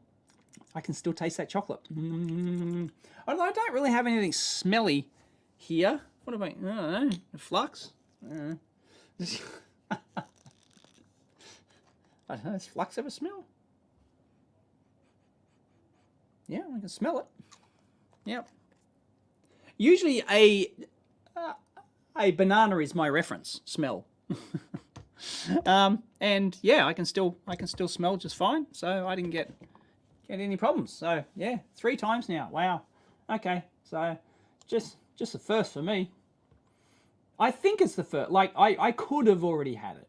I could have already, like, because I've had symptoms and I just like went, whatever, you know, because because I've got kids, right? I got kids. Like everyone at the kids' school had it, right? Every family had it. In fact, I was feeling left out. I basically don't know anyone. I'm struggling to think of anyone I don't know personally, like here in Sydney, who has not had it now. I'm struggling to, like, family, friends, everyone's had it. Everyone's had it. So yeah, I was like one of the last. And I most likely caught it. Mrs. EEVblog says, yeah, you caught it from the gym, you bastard. So she blames me. I caught it from the gym. Gym is the germ factory. Which she blames everything on. It can't possibly be the kids at school. It's the germ factory. That is the gym. Smell the salt. Yeah, nice rosin. Yeah. Let's get some rosin happening, huh?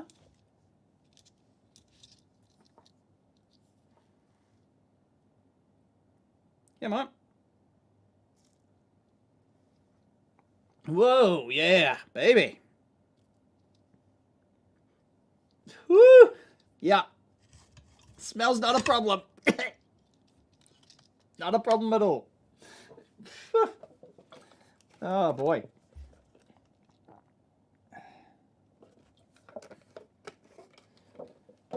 Oh, yeah, rosin. Fantastic stuff. Yeah, smell of a pine tree, yeah. Yes, rosin is a tree sap. Rosin's a tree sap, isn't it? Don't know if it's pine. I don't know if it's pine tree or not, but it's yeah, it's something like that. Yep. Love the smell of flux in the morning. Love the smell of rosin in the morning.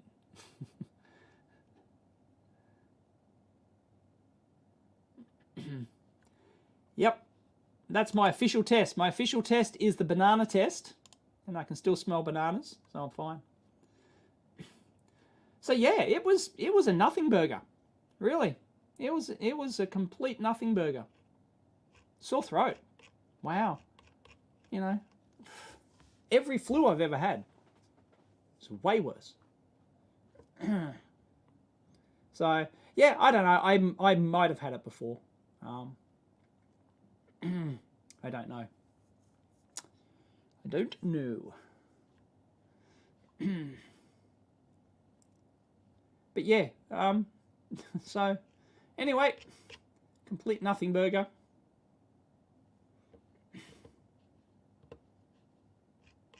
Anyway, what's the time? Almost 10. I'll probably call it quits at 10. Should go do something productive. Haven't made a video all month. Week. Haven't made a video for a week. Well, no, I've made second channel videos. I think I've released 3 second channel videos in the last week. A banana tasted like a garbage dump. What? Wow. Yeah, it's just weird how it affects people differently. But yeah, apparently the taste and smell thing is is one of the big symptoms. And it's like, and a sore throat wasn't, apparently. A sore throat is like one of the, like, maybe secondary symptoms. I didn't get any of the primary symptoms, which is fever, cough, runny nose, fever, cough, runny nose, none of that. Literally nothing. I don't know. I'm just healthy, lucky, combination of the two. Don't know. I've got good genes. I don't know. Oh, I mentioned that at the start of the show. I'm not falling for the trap. I'm not falling for the trap. I know for a fact that I would have to drill out all of those heat stakes in that keyboard.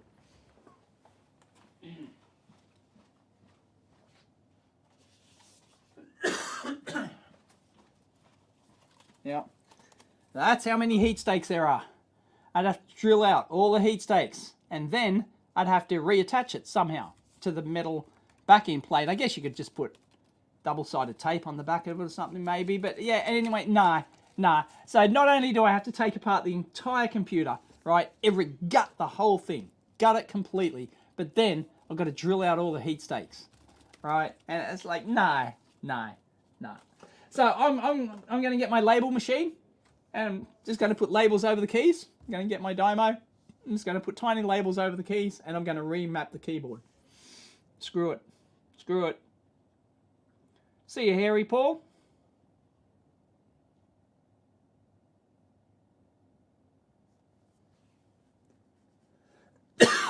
What would Lewis get a DMCA about? Did I miss something? Thank you, Coda. That will go towards my lunch.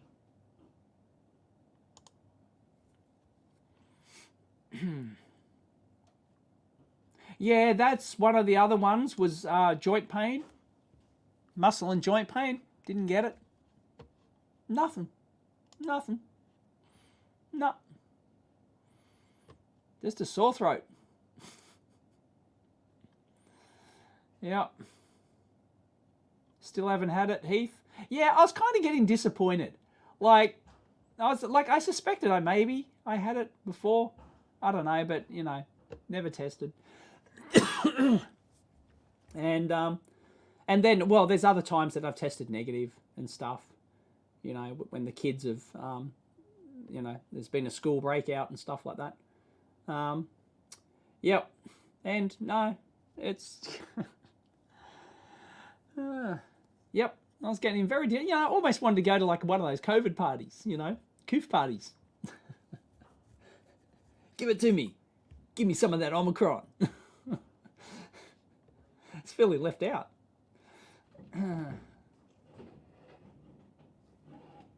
They're moving shit again.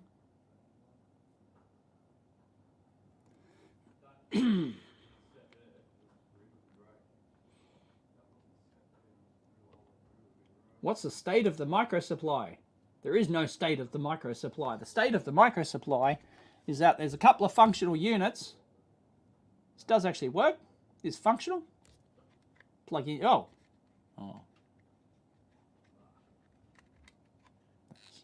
Supposed to have. I don't know where the screws went. I don't know why it's apart. Okay. Anyway. So. They're knocking. Hello, should I let them in? And yeah, so there's the official mic. Maybe I'll do that. Maybe I'll do that video because that that was not soldered in. That was a press. That was a press fit, custom jobby. But maybe I should do a the follow up video because I have all the, like it's sort of like a history kind of thing because I have all the prototypes. They are literally here. I actually collected. This is not all of them. This is not all of them. But there's a whole bunch of micro supply prototypes in here, right? There's a whole bunch of them. Like, you know, there's that one. There's that one. There's that one. There's that one. Is that one? Is that the same? No, yeah, no, that's, yeah, that's actually different. That's single display. Whereas that one was the dual display one. There's that one. All right. There's a whole bunch of different ones. So I thought I'd just do a video like going through maybe a chronological history of them. Something like that, maybe. Who wants to see that video? So I was actually collecting them for a video. And then currently, hey, there's my pointer.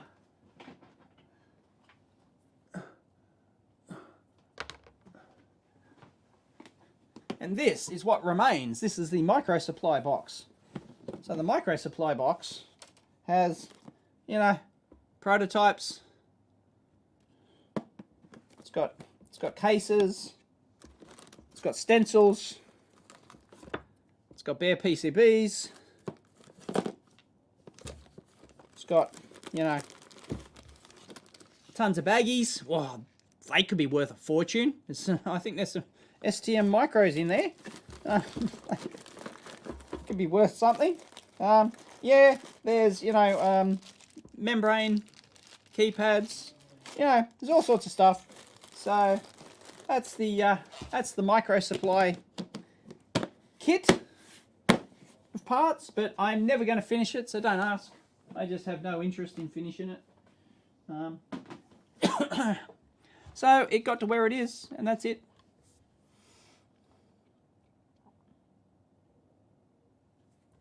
Main channel video, stick a middle finger to the whining dweebs. Which video should I put on the main channel? Never throw out anything, ever.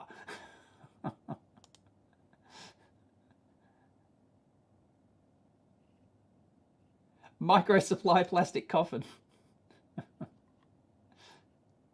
Is gas going up in Australia? It's not gas here.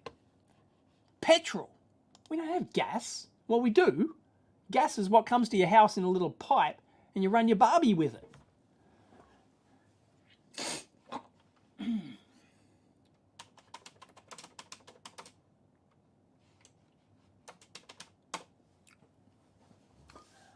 Petrol spy. Check fuel prices. Fuel check. New South Wales fuel check. Here we go. How much is gas here in Australia? $1.84. Average price now for E10. That's that 10% ethanol rubbish. And EV charge. Right? Really? They've got an EV charge? Really? 45 cents? Average price?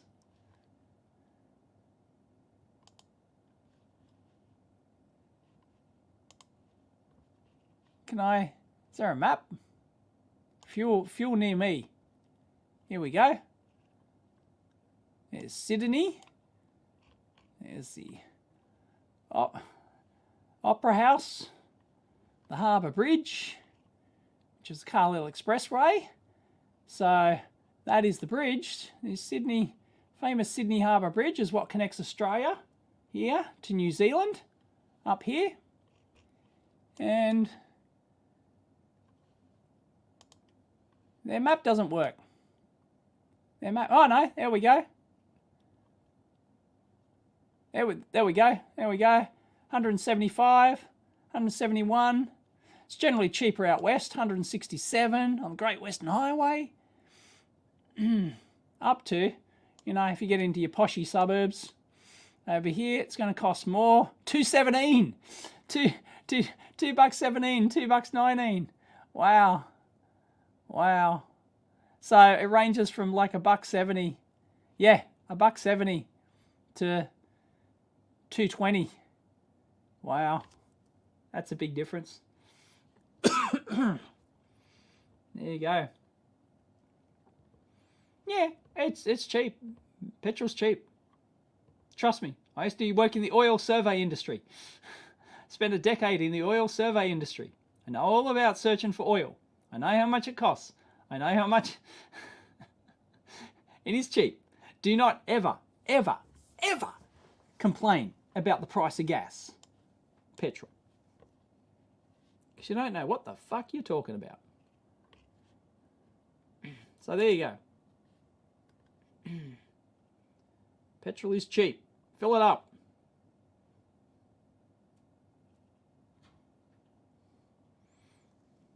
€2 per litre for petrol in Sweden. Yeah, but you guys have little tiny pissant cars that don't take any petrol. So maybe it works out the same. Isn't like a 1.2 litre over there, like a supercharged 1.2 litre.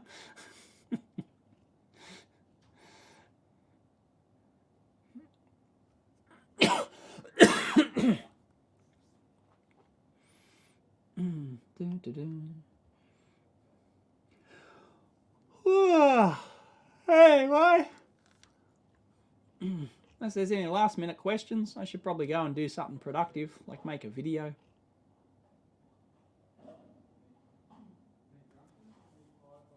Yes, I am driving for free. Yes.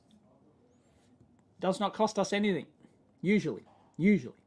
The only time it costs us money that we have to pull energy from the grid is when, like, I don't know, we get a whole bunch of bad weather, you know, a whole week's worth of rain. And, well, you know, we're going to run out of charge since the last time it was sunny. We're going to eventually run out. And, yeah, we're forced to, you know, buy it from the grid, which comes from wind energy, by the way, because we actually pay for wind energy. We pay extra to put extra into the grid. We've been doing that for 20 years. 20 years I've been paying for wind energy infrastructure on our grid.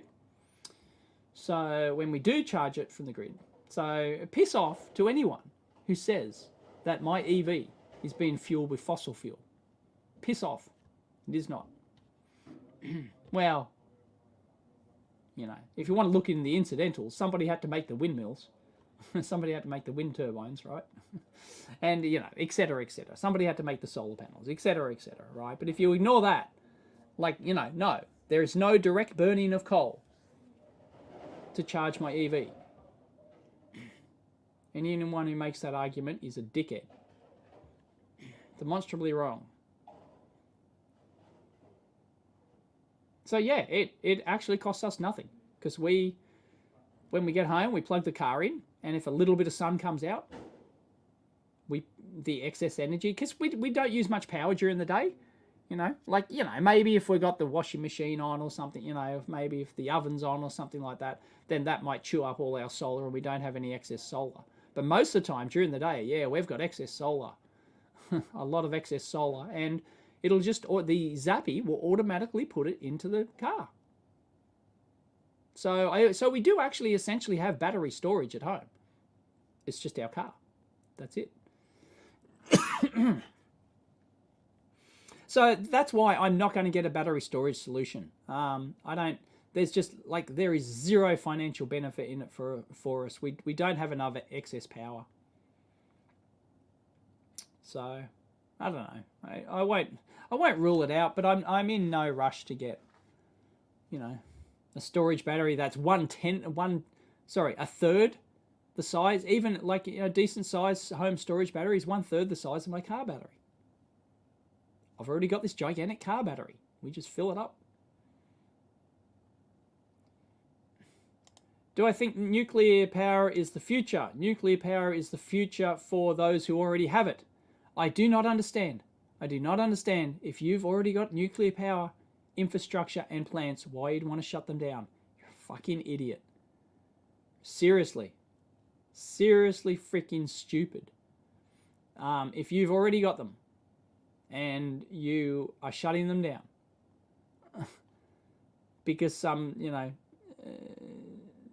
pink and green haired bloody nut jobs are screaming that it's not green either, it's not renewable. Fuck. Yep. Yeah. That is so dumb. And of course, if we ever, you know, like we have to power, you know, a space, moon, Mars, even though the whole Mars colony thing is bullshit, but let's not go there. But you know, yeah. So if you want to have a colony on the moon, if you want to have a colony on Mars, if you want to have big, huge space stations and stuff like that, nuclear power is the way to go. These small modular nuclear power reactors, yeah, I think there's a big. I think they're going to be big. Once a company, there are companies that do. I haven't Rolls-Royce released one. You know, the first company that actually produces an actual production line of small modular nuclear reactors. That's going to be a thing. It's going to be a big deal. Yeah, if you live in countries like that, 90% of energy in Brazil is hydro, yeah. It's also big in New Zealand. Hawaii, I think, has lots of hydro.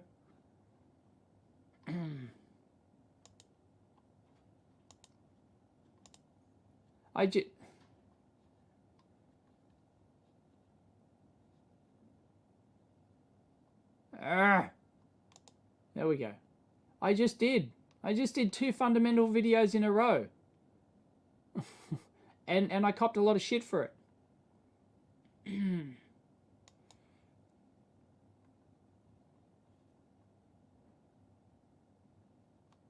How much power do I use in the office lab? Don't know. Couldn't tell you. I don't look at my bill. Don't know. I don't know if it's more or less than home. Like, you know, my main power here would be, like, in summertime, it'd be aircon. Because the aircon has to run, you know, because it'll get, in summer, it'll get 26, 27 degrees here in the lab if I don't turn the aircon on. Because I'm smack in the middle of the building. And all the, you know, it absorbs all the heat from all the other offices and windows and whatnot. And it just, yeah, I'll bake in here if I don't have the aircon on.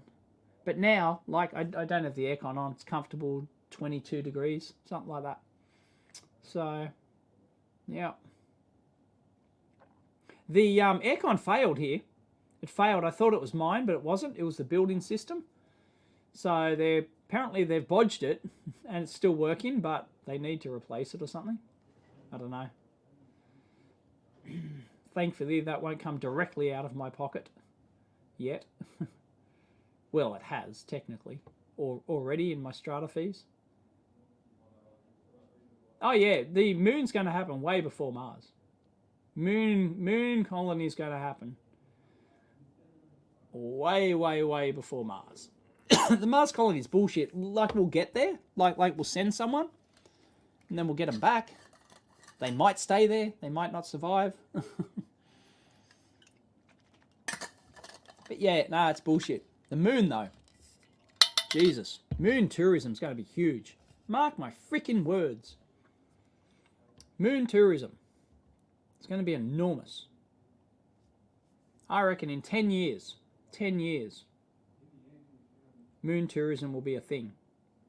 Maybe not on the surface yet, but a trip to the moon, fling around the moon, orbit the moon.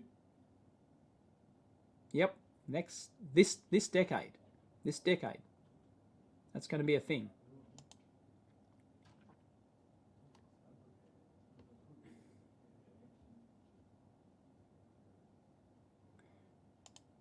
I seem a little short-tempered today. Triggered. Everything triggers me.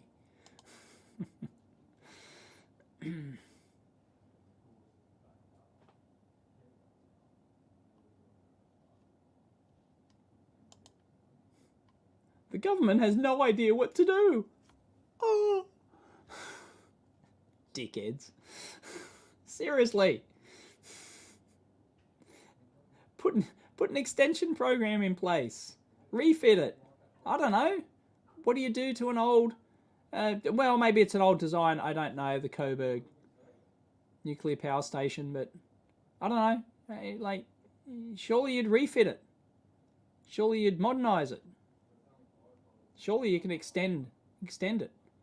Or do they actually reach a... I think they, things like the concrete containment pits and stuff, they do actually reach a life where you can't, like, they've just absorbed so much crap and they crack and they do whatnot and you can't really repair them.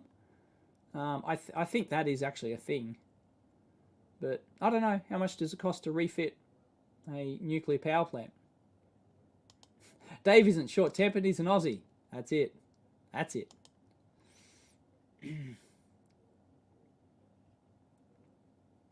Mining asteroids, yeah, mine the shit out of asteroids. Why not? I have started watching The Expanse. I started watching it. For those who follow me on Twitter, I was asking about this, and I've watched the first 6.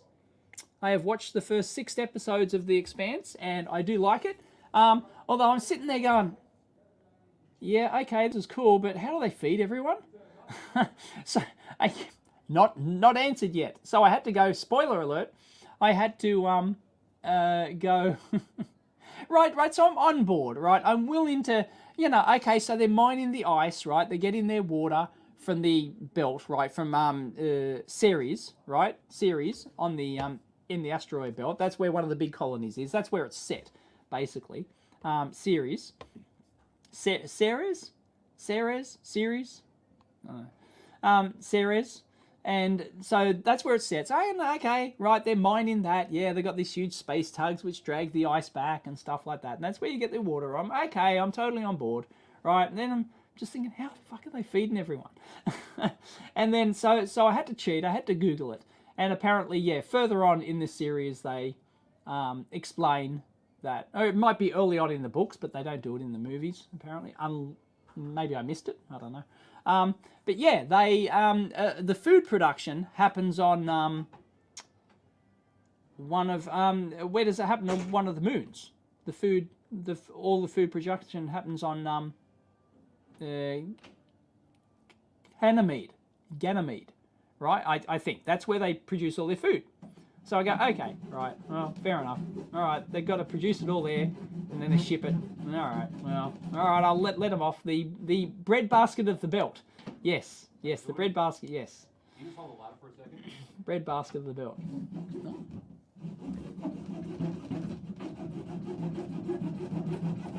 I swear that's like right above me.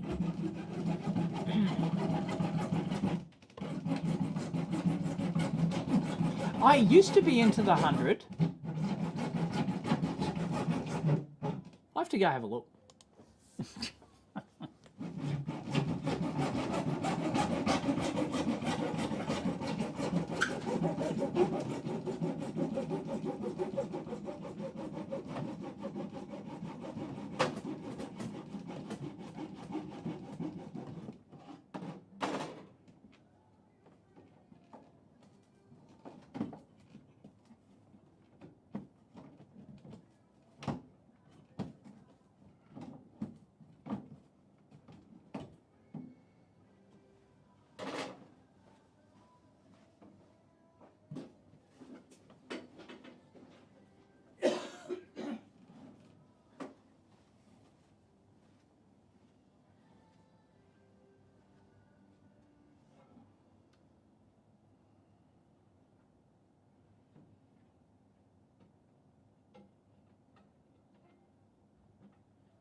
Turns out, it's the dude next door. I thought I saw them working opposite the corridor.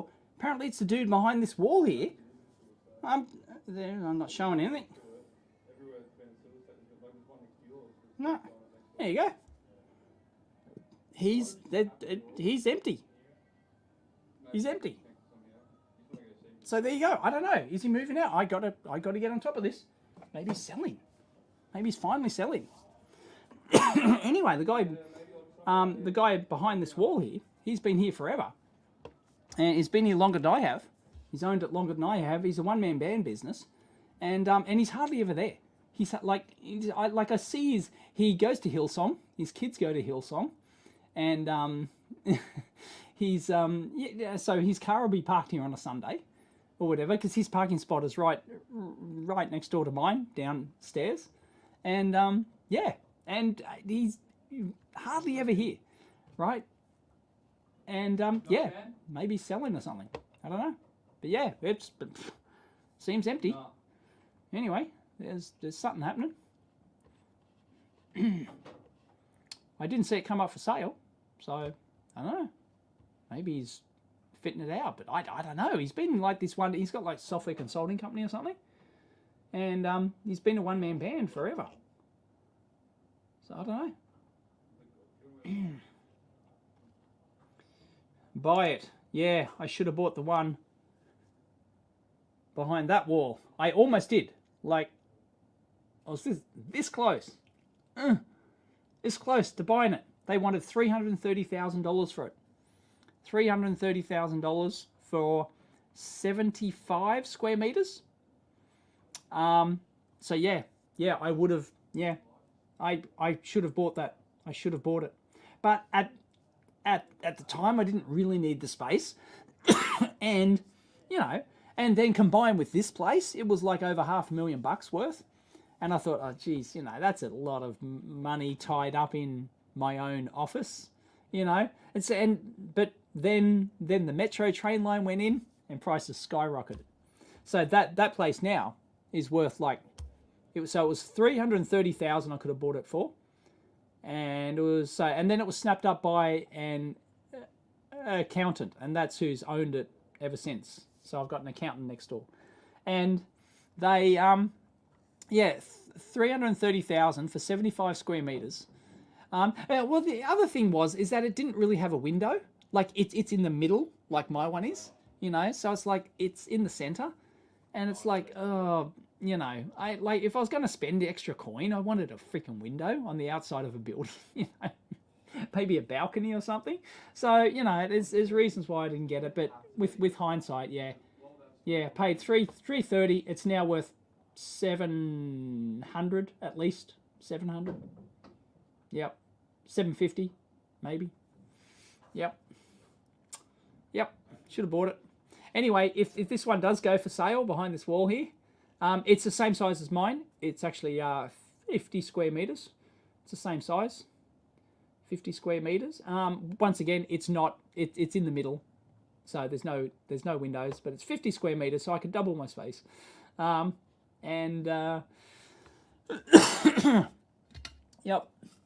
Anyway, I don't think it's for sale. It definitely would have. It would have shown up on my radar if it was for sale. So yep. There you go. So yeah, but something's happened. I don't know. He's doing a reno. It just seems weird. Like the guy's just done nothing for. He's been longer here than I have. I've been here for 11 years. I've owned this, and he's been here longer. Maybe he bought it when the building first went up. But yeah, he's just a one-man band, and he's hardly ever here. Hardly ever uses it.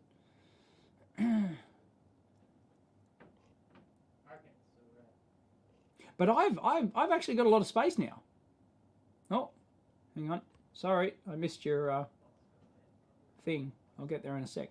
Yeah, I was. I know all about Airbnbs. No, there are no windows, Marcel. Sorry, old comments.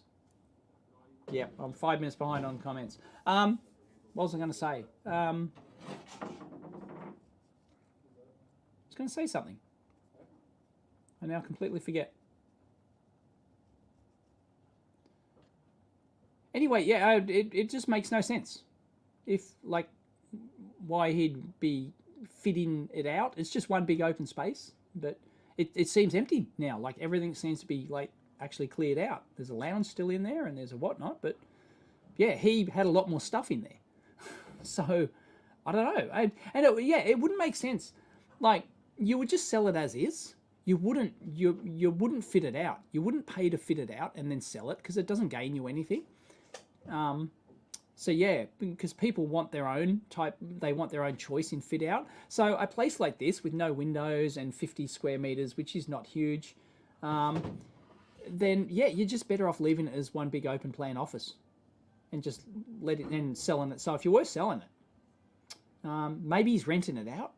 I don't know. Maybe he's found somebody to rent it. Maybe it was for rent, but even well, that might not have shown up on my radar, maybe. But if it was for sale, it would have shown up.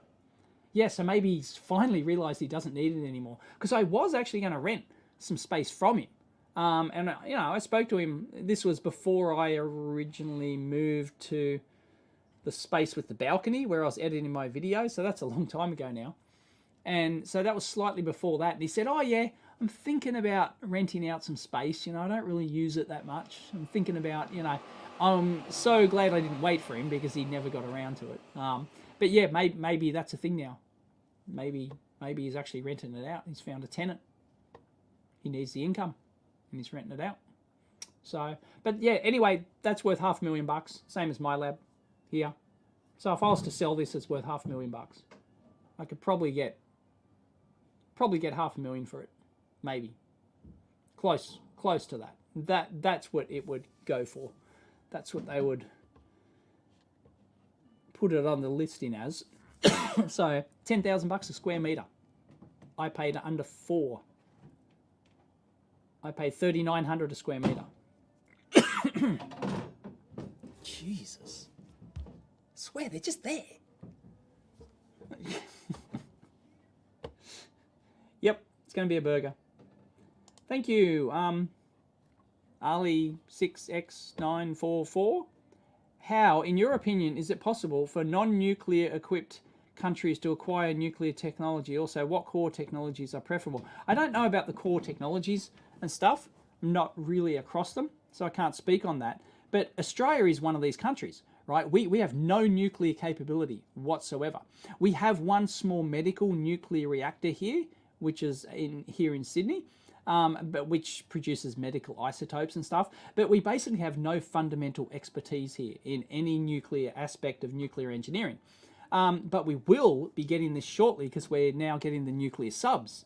So we're getting the US nuclear subs.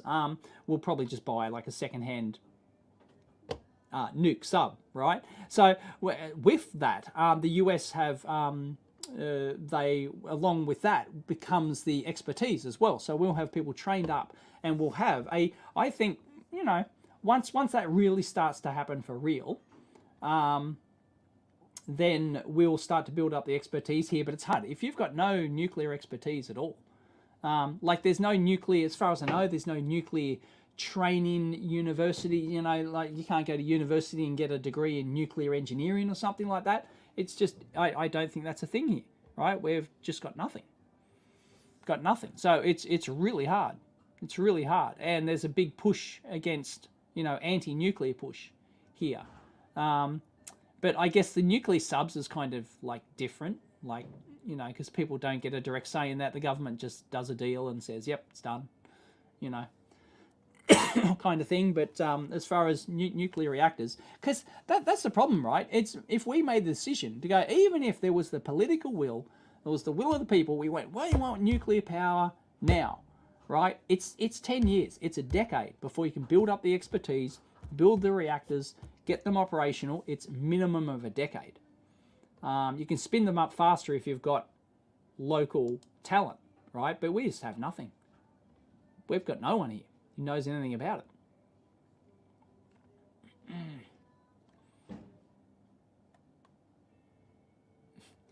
You can buy my shithole for 330k.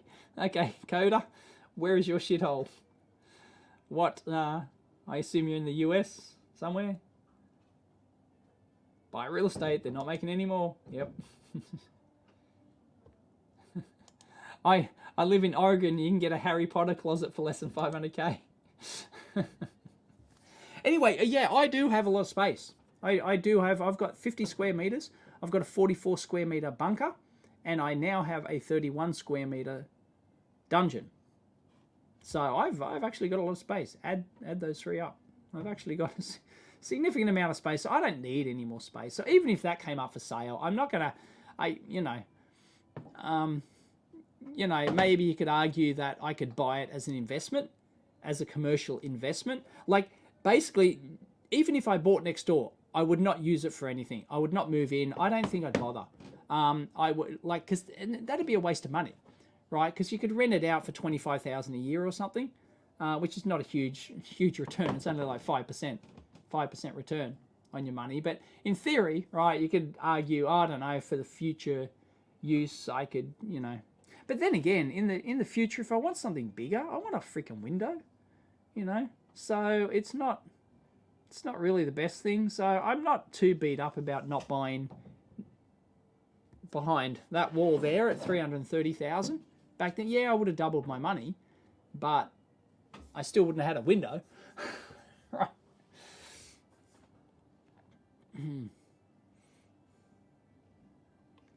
Anyway, no, 44 square meter bunker, Kerry. 44, not 55. Did I say 55? This here is 50, although I've actually measured it, and it's more like 48 by the time you like include the walls and the thickness of the walls and stuff. I think it's like 48. I think I got gypped. So yeah, I got a 44 square meter bunker. Bunker's huge, and it's got tall ceilings, and it's got workbenches, lighting, ventilation, everything. And now I've got the new dungeon downstairs, which has lighting and ventilation and power. But it's not. It's more dungeony. Doesn't have the nice tall ceilings like the other one does, but it has the convenience of being downstairs. I love it. I love my new dungeon. Oh, it's great. I park my bike in there, so I ride my bike to work and I just park it in there. And it's right near the lift and right near my parking spot. It's great. Man, I'm so lucky to get that.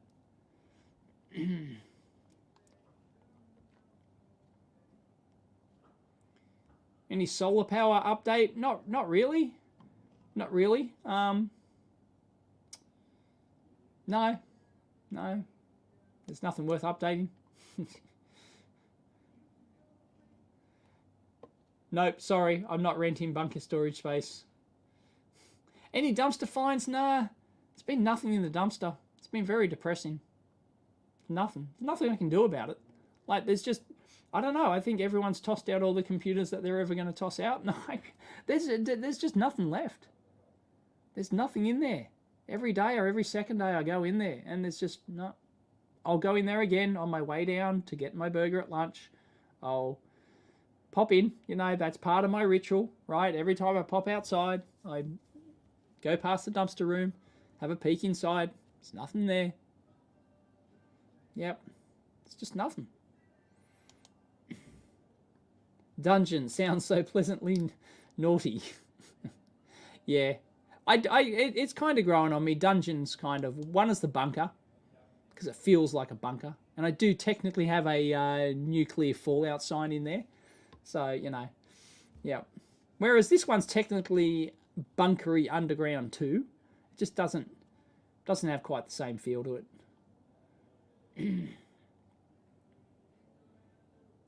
When am I going to add a floor to the house? Well, plans are afoot. Literally, plans are afoot to add an extension, a top extension to our house. But, yeah, like that probably won't happen until next year. Although our plans have just been approved, like we've just signed off on the plans. So we're moving from the architectural plans to the construction plans. And yeah, we're just getting a giant room added to the top of the, don't ask how much it's going to cost. It's a metric buttload. So, metric buttload of money. But I guess, you know, like the kids are getting older, you know, and we have already extended the house. Like technically, like we do have a 4-bedroom house, and we did have a 4-bedroom house before we expanded it. And it was like, yeah, it was 4 bedrooms, but one of those was my study that I originally shot and edited my videos in. And in the old videos, you've seen that. And it was so tiny, and our living spaces were so tiny. And it was just, oh God, it was, yeah, it was a really small 4-bedroom house. Yeah, although the fourth one wasn't really a bedroom. It was more of like a study kind of thing. It was really small, which I always used as a study. We never used it as a bedroom. But then again, we didn't have the kids back then. And yeah, so then we extended the house. We extended on back as much as we could, and we added one giant room to the back of the house. And that was expensive. That cost us near to $100,000 to put one room on the back of the house. Mind you, there was a lot of extra cost in that because there was a sewer main under there, so that had to be all dug up and replaced and concrete cased and everything. So, there was a lot of extra. I think it was only going to cost about 80, and we had to spend like an extra 20 grand getting the pipe dug up and recast and encapsulated or something. Yeah, that was a big deal. So, yep. So we expanded the house, and that added a huge back room. That's where it's just like we could have put 2 rooms out the back. We could have added 2 rooms, and we got extra space. So we knocked out the wall. So the old study became now, we've got a much larger living area, and that's so nice. And we've got a huge back room, which could be 2 separate bedrooms, small bedrooms. But we just got one big, large one, and yeah, that's been really great. I don't know how we actually lived without that. Well, we didn't have kids, but now we've got kids, and we want somewhere for them to, somewhere for them to go and stuff. So we've got no land left, so the only place is up. The only way is up. Yaz. Who remembers Yaz? The only way is up.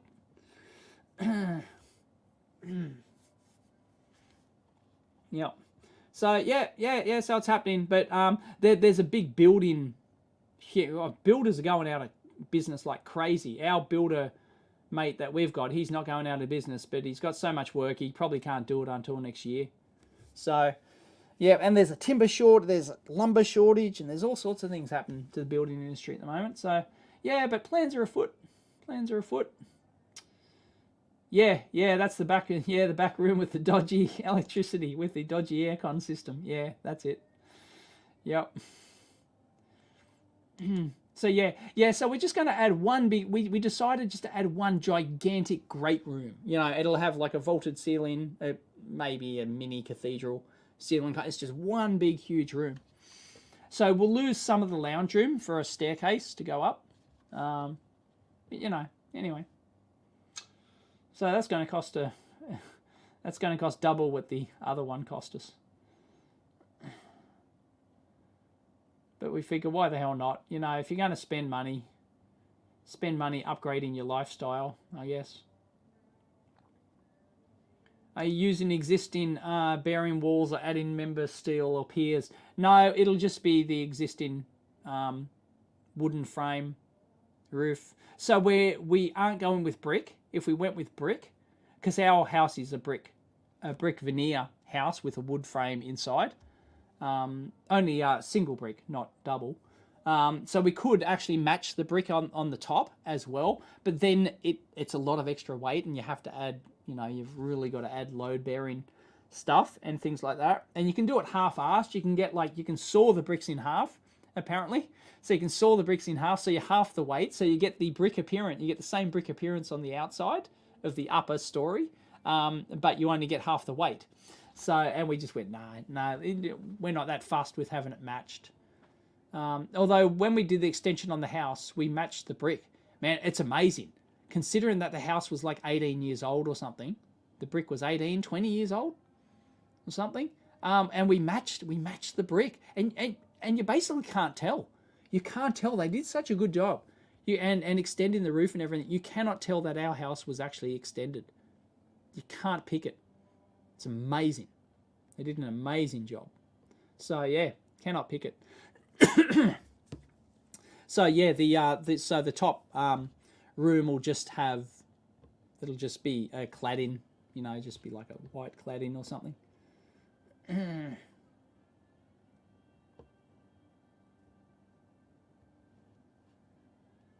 Oh yeah, you can solder a professional BGA without a solder oven. You get like a preheater, something like that. You can get these little mini BGA preheaters, and they help a lot. You can put that under your board, so you put your suspend your board on anything, and put your little preheater under the bottom, and then that'll help. And then you can hot air the top, and that really helps a lot. those little BGA preheaters and stuff like that. So yeah, you don't need an oven. You can do it with hot air and a preheater. Yep. Or if it's a really small BGA and not a large thermal mass board, you can just do it with lots of flux and a hot air gun. Watch any Lewis Rossman video. We can always dig down. Only problem is concrete slab.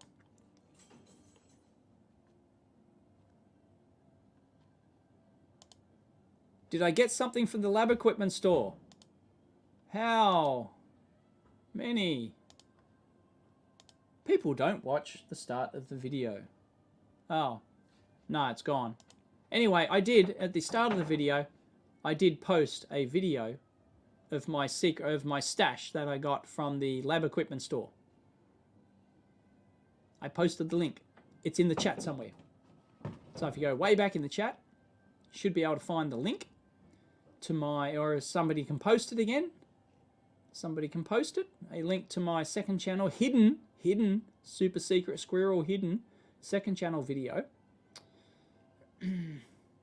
Yeah, I don't know how the HC, because we've already got 4 aircon systems. We've already got 4 separate split systems. We've got one for each room. We've got one for the lounge room. We've got one for the new back room. And we've got one in each of the kids' rooms. So I assume we'd have yet another one for upstairs. And I actually want to know what happens, right?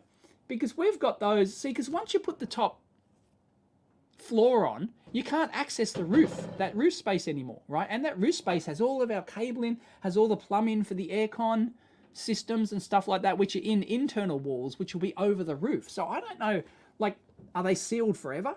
Because you can't just dig through the floor in the top and access the pipes. So what happens if, like, an aircon breaks down in the lower floor and it's under the thing? I don't know how that works.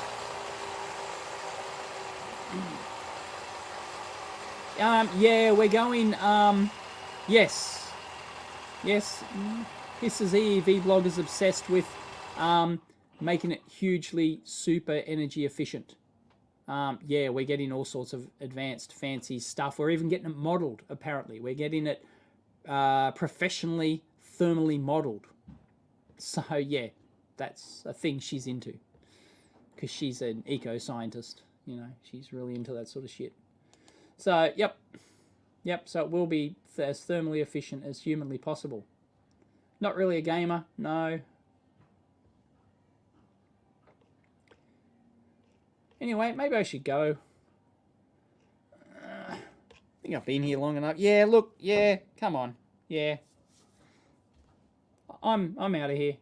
So unless there's a last minute question, I'm gone. It's 20 to 11. Anyone? Bueller.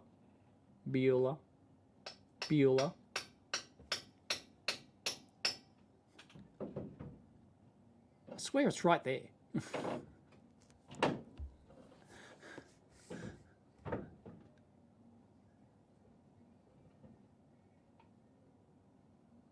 That's weird. Holden.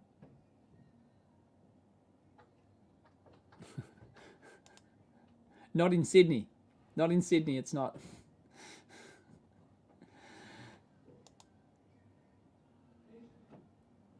Bit hard when you've got the keys. What keys? You upstairs, get the drill. There's 2 of them. Yeah, no. Your link rolled off. My link rolled off. Now. Did it? My link rolled off. Okay. Hang on. YouTube Studio.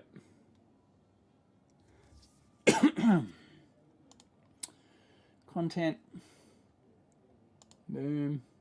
Boom. Copy. Boom.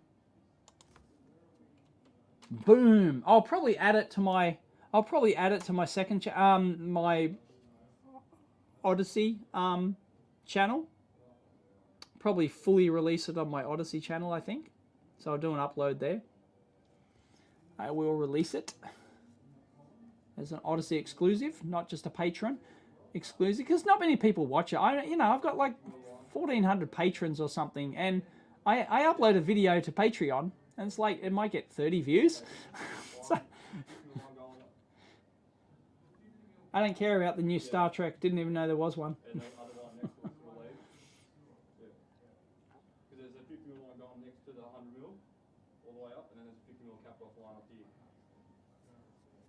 All right, everyone, I'm out of here.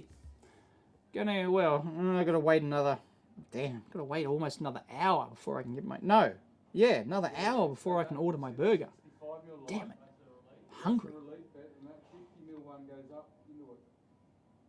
Yeah, Coda. No one ever uses Patreon. Yeah, people just use it as a donation tool, and that's it. So you post exclusive content on there, and no one seems to care. There'll be like a handful of people who will respond to any question I put on there. And it's like, okay. Anyway, thanks everyone for joining me. And yes, I did survive the coof. No problemo. It's nothing burger. Yummy, nothing burger. Cool. All right, thanks. Catch you next time.